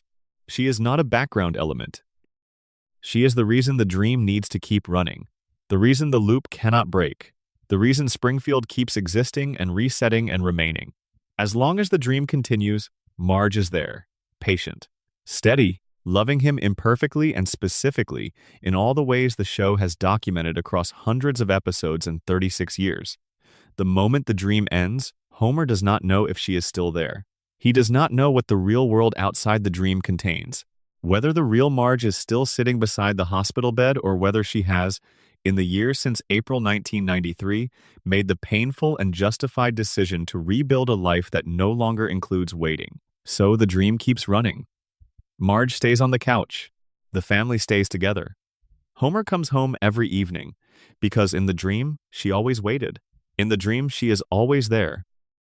And the dream will not surrender that certainty for anything the waking world might offer in its place. Bonus Section 3. Lisa Simpson, the one who never stops looking. We cannot end without spending more time with Lisa, because Lisa is the character the theories most clearly speak both to and from. She is the one who notices, the one who asks, the one who cannot stop trying to understand the world around her, even when that world has demonstrated consistently that it does not want to be understood. Lisa is 8 years old. She has been 8 years old for 36 years. And in that time, she has been more consistently right about more things than any other character in the show, and has been rewarded for being right with isolation, frustration, and the particular exhaustion of caring about problems that the people around you have decided to accept. She identified the pollution from the power plant and raised it as an issue and was not taken seriously. She identified the corruption in Springfield's political processes and engaged with it and was not taken seriously. She identified the ways in which Springfield's institutions serve the interests of those at the top of the power structure at the expense of everyone below, and articulated this clearly and repeatedly and was not taken seriously. She has been not taken seriously with a comprehensiveness that would have broken most people by now. But Lisa is still there, still raising her hand, still asking the question the room has decided it does not want answered, still playing her saxophone in her room upstairs, still writing in her journal, still trying to reconcile the gap between the Springfield that exists and the Springfield she believes it could be. The theories are, in a sense, Lisa's vindication. Every theory we have explored begins with the assumption that the official explanation is insufficient, that the surface reading of Springfield is not the complete reading, that there is more to understand if you are willing to look carefully and hold the evidence honestly and follow the logic wherever it leads, even somewhere uncomfortable. Lisa has been doing this her entire life. She has been treating Springfield as a place that deserves serious attention, that contains real problems with real causes that real effort could address, while everyone around her has been treating it as simply the way things are, just Springfield. The radiation theory is what Lisa would find if she tested the water. The coma theory is what she would find if she tracked the tonal shift in her father's behavior after April 1993 and looked for a precipitating event. The Burns immortality theory is what she would find if she researched his medical history and cross-referenced it with the plant's operational timeline. The Mona Simpson story is what she would find if she followed the thread from her grandmother's exile back through the biological weapons lab and the single moment of compassion that changed everything. The theories are what you find when you do what Lisa does. When you take the problem seriously, when you follow the questions, when you refuse to accept that because nobody is currently talking about the three-eyed fish, the three-eyed fish is not a problem worth discussing. Lisa is the show's conscience. She is also its methodology. She is the demonstration of what careful attention to this specific world produces. She is what the theories look like from inside the fiction. And she is 8 years old. She has been 8 years old for 36 years. She cannot age because aging would mean the show allowing her to become the person she is trying to become. A grown Lisa would have made her choices, would have decided which of Springfield's fights she was going to wage and which she was going to leave behind. Would have either found a way to make peace with the gap between what Springfield is and what she wanted it to be, or would have left Springfield and built something else somewhere else. The show will not make this decision because making it would require ending something. The story of what Lisa becomes is the most interesting story the show has never told. The flash-forward episodes gesture at it. They show a Lisa who is 23 and brilliant and still a little lonely and still searching, who became what she was always trying to become and is still, in the future, carrying the particular sadness of someone whose intelligence has always outpaced the willingness of the world around them to meet it. But then the flash forward ends and Lisa is 8 again, and the saxophone is slightly out of tune and she is at the window looking at Springfield, and something about the way the light hits her expression in that moment contains, if you are paying attention, everything the theories have been trying to say. She sees it. She has always seen it. She cannot make anyone else see it, and she keeps trying anyway, because that is who she is.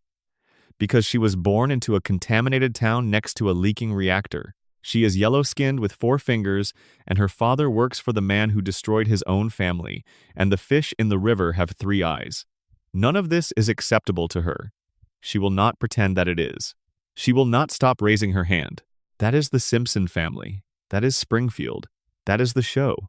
A father dreaming, a mother holding it together, a son refusing, a daughter watching and waiting, and in the middle of all of it, a girl with a saxophone and a raised hand, and 36 years of being not taken seriously, still asking the question that nobody wants answered, still looking. End of script. Production notes for 11 Labs voiceover. Overall tone, warm, unhurried, intimate like a storyteller in a quiet room. Pacing, slow and deliberate throughout, with genuine pauses between paragraphs.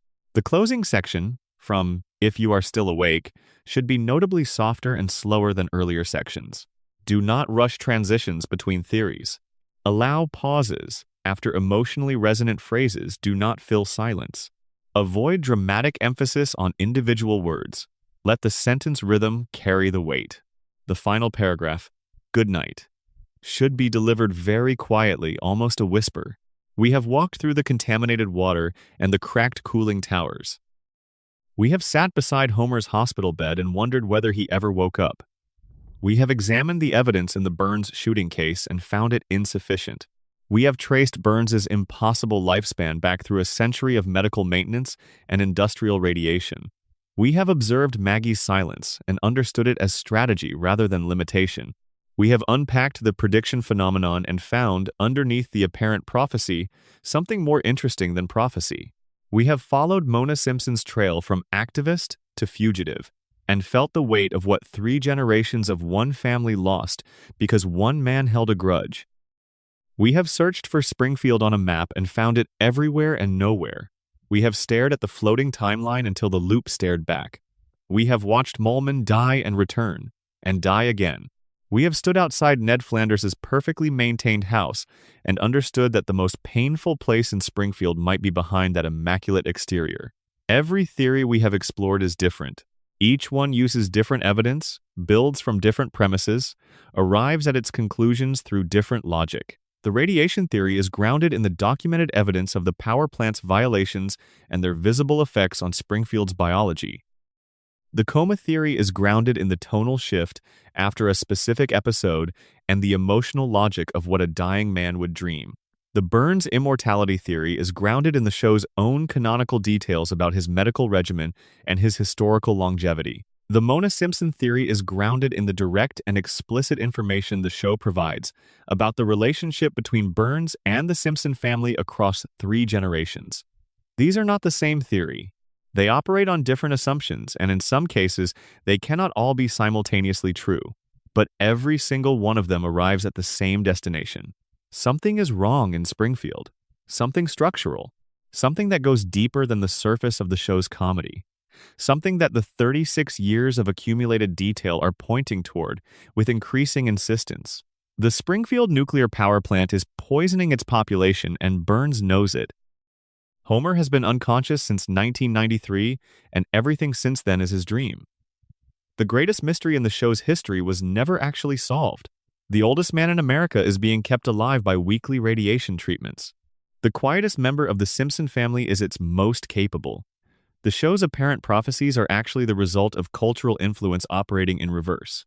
A woman who fought against a billionaire's weapons program paid for it with 27 stolen years. The town's geography is as unstable as its reality. Nobody ages because nobody is allowed to age. The most frequently killed man in animation keeps coming back, because death does not work normally here. The nicest man in Springfield is nice because he has no choice. These conclusions converge. They reinforce each other. They describe the same Springfield from different angles. A town that operates on rules different from the rules governing the world outside it. A town where accountability cannot reach and time does not pass, and the same disasters happen over and over and are forgotten by the next episode, because forgetting is the mechanism by which Springfield maintains itself. The show is not hiding its mysteries. It never has been. It has been placing them in front of the audience in every single episode for 36 years. The yellow skin, the four fingers, the three-eyed fish, the billionaire who glows, the father who cannot remember the name of his own employee, the baby who shot a man, the principal who is not who he says he is, the town that forgot it was sealed under a dome by the federal government.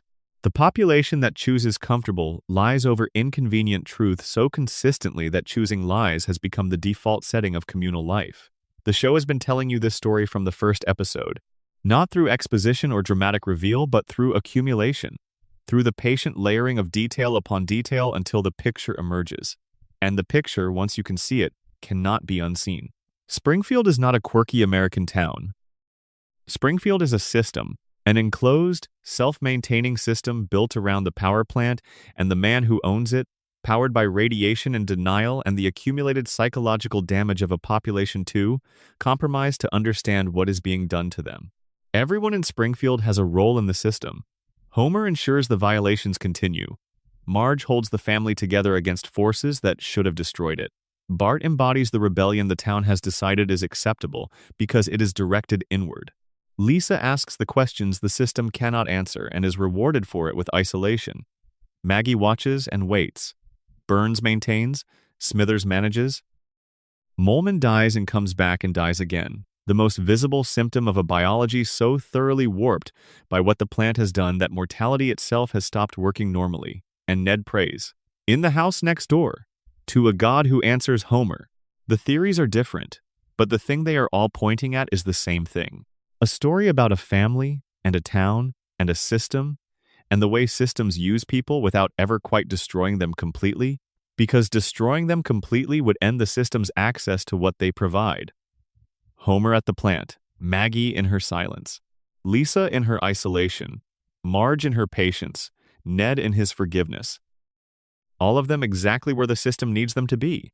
All of them staying there week after week, episode after episode, reset after reset, because in Springfield, nothing changes unless the system changes. And the system is designed specifically to prevent that from happening. And here is the final question that the show will never answer. Why can't we let them go? It is a genuine question. The show is 36 years old. Most of its current audience has never lived in a world without it. Multiple generations of viewers have grown up with The Simpsons, grown middle-aged with The Simpsons, grown old with The Simpsons, still on the air in the background of their lives. The show has outlasted most of the things that were current when it started. It has outlasted administrations and cultural movements and technological epochs and the specific anxieties that shaped the world in 1989. It keeps going. We keep watching.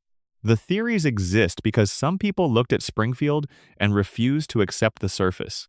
They looked at the yellow skin and the four fingers and the ageless children and the billionaire who remembers wars that ended before their grandparents were born, and instead of filing it under cartoon logic, they pulled the thread.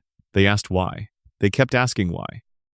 And they found, underneath the comedy and the gags and the couch jokes and the celebrity cameos, a version of Springfield that is stranger and sadder and more beautiful than the one the show presents at face value. A version where Homer's stupidity is the scar tissue from a childhood that was shaped by one man's malice, where Maggie's silence is the smartest strategic decision anyone in Springfield has made in 36 years.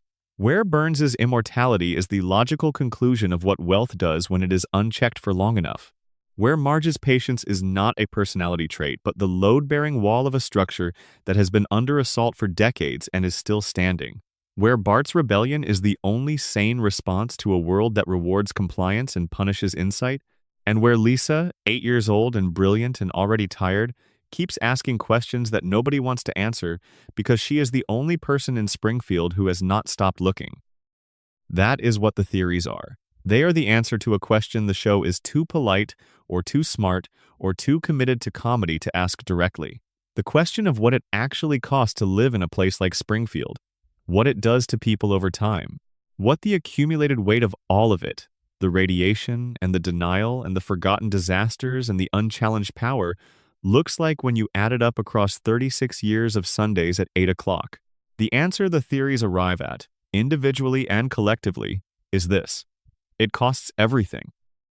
And Springfield pays, every week, on schedule, without complaint, because the plant keeps the lights on, and Burns keeps the deal alive, and the family keeps resetting, and nobody in Springfield remembers that there was ever a different way to live. We cannot let them go because they are us, because Springfield is our town, because Homer is our father and Marge is our mother and Bart is the version of ourselves we wanted to be when we were 10 and believed that wanting things without working for them was a viable strategy for living. And Lisa is who we should have been, who we tried to be and maybe still try to be on our better days. And Maggie is the part of ourselves we keep quiet, the part that watches everything and says nothing and is saving something up for a moment that has not arrived yet. We cannot let them go because letting them go means admitting that the time has passed, that we are older now than we were when we first sat down to watch this show, that the couch we sat on is somewhere else, that the world has changed in ways both wonderful and terrible, and the version of it that existed in 1989, the version that the Simpsons were born into, is gone in ways that cannot be recovered. But as long as the show runs, as long as Bart is 10 and Lisa is 8 and Homer is stumbling through the door at 5:30 after another day at the plant, as long as the couch gag plays and the family assembles and Springfield resets, we can go back. We can sit down in the house on Evergreen Terrace and believe for 22 minutes that the world is still the same, that the family is still intact, that nothing has ended. That is what Springfield is. That is what the theories, all of them, taken together, are ultimately saying. Springfield is the place we go when we need to believe that things stay the same, that the people we love stay exactly as they were, that the house is still there, that the lights are still on, that everyone is still home. The nuclear power plant keeps the lights on.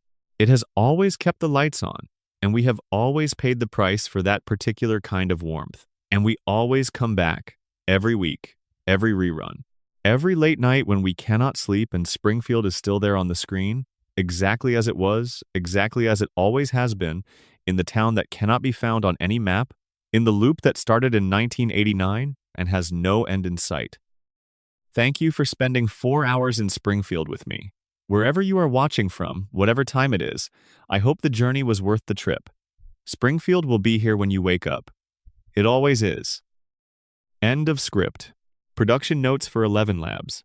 Recommended pacing. Slow and deliberate throughout, with natural pauses between paragraphs. Tone. Warm, conversational, slightly hushed like someone telling stories in a dark room. Do not rush transitions between sections. Allow silence after emotionally resonant conclusions before continuing. The final section should be noticeably slower and softer than the earlier sections. Epilogue. The town that will always be there. There is one final thing worth saying before we let Springfield go for tonight. Every theory we explored, and we explored many, shares something that is easy to miss when you are focused on the evidence and the logic and the specific claims being made. Every theory, without exception, is rooted in care. In attention that comes from caring about something enough to look at it very carefully for a very long time. You do not develop a theory about a show's underlying mythology if you are indifferent to the show.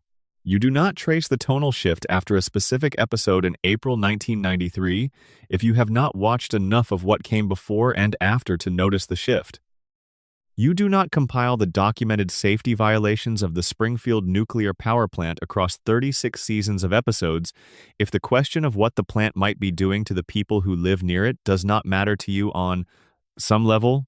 You do not follow the thread from Mona Simpson's exile back through the biological weapons lab and the deal Abe made and the crayon in Homer's brain and the particular shape of emotional damage that Homer carries, unless you have been watching the show closely enough to hold all of those threads at once and care enough to pull them together. The theories are acts of love. Unusual ones, perhaps. Slightly unsettling ones in some cases. But love is present in all of them. The particular love of an audience for a piece of storytelling that has been part of their life for a very long time. The Simpsons has been part of more people's lives for more years than almost any other piece of American entertainment. People who watched it as children with their parents are now watching it with their own children. People who first encountered it as teenagers in the early 90s are middle-aged now, and Springfield has aged not at all. The show has been a constant in a world that does not produce many constants. A reliable presence in the Sunday evening of American cultural life that has outlasted the other reliable presences, the shows that ran alongside it, the conversations of their eras, the specific anxieties and enthusiasms that marked each decade of the show's run. It is still there. The family is still on the couch. The couch gag still plays. And somewhere out there, right now, someone who has never seen the show before is watching their first episode. And someone else is watching an episode they have seen 20 times and noticing something they never noticed before. And someone else is falling asleep to it. In the comfortable way you fall asleep to something familiar, not because it is boring, but because it is safe, because you know it will still be there when you wake up, exactly as you left it. This is not a small thing. In a world that moves quickly and changes constantly and provides fewer and fewer things that stay the same, something that stays the same has a particular value. The Simpsons stays the same. Not literally, not in every detail. The show has changed in ways that its earliest fans have documented at length and mourned in some cases and debated in all cases. But in the ways that matter most, it stays the same. The family is intact. The house is on Evergreen Terrace. The cooling towers are on the horizon. The fish in the river still has 3 eyes. And we still come back every Sunday, every rerun, every late night. We come back because the show is good and it is funny and it has earned our loyalty across decades of creative work. But we also come back for a reason the show itself has been articulating for 36 years. The reason that lives underneath the comedy and the satire and the theory and the mystery. We come back because we need a place that stays the same. We need to know the family is still there, still together, still navigating the peculiar life of Evergreen Terrace in the contaminated, impossible geography of Springfield. We need Homer to come home every evening. We need Marge to be there. We need Bart to be 10 and in trouble and still, at the end of the episode, still on the couch with everyone else. We need Lisa's hand to still be up. We need Maggie to still be watching. We built this need over 36 years of watching, and the show has honored it by continuing to provide exactly what we built the need for. That is the arrangement. That is the covenant. The show provides the constant. We provide the attention.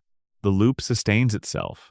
The theories are the most sophisticated expression of that attention. They are what happens when the attention becomes deep enough and sustained enough to see the whole shape of what the show has been building.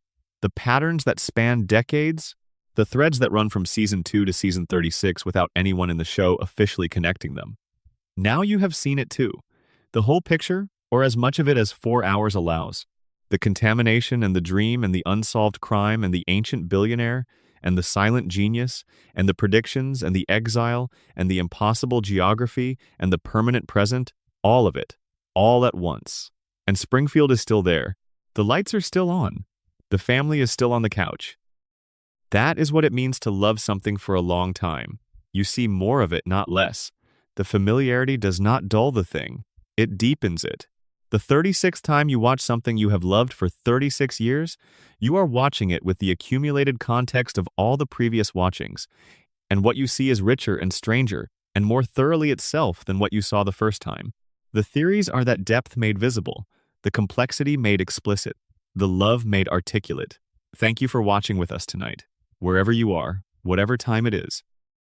However long you managed to stay awake before Springfield finally did its job and carried you off somewhere quieter than this, the show will be there tomorrow, and the family will be on the couch, and the cooling towers will be on the horizon, and somewhere in the river near the plant, Blinky will be swimming, three-eyed and unhurried, in the contaminated water of a town that will never quite be found on any map.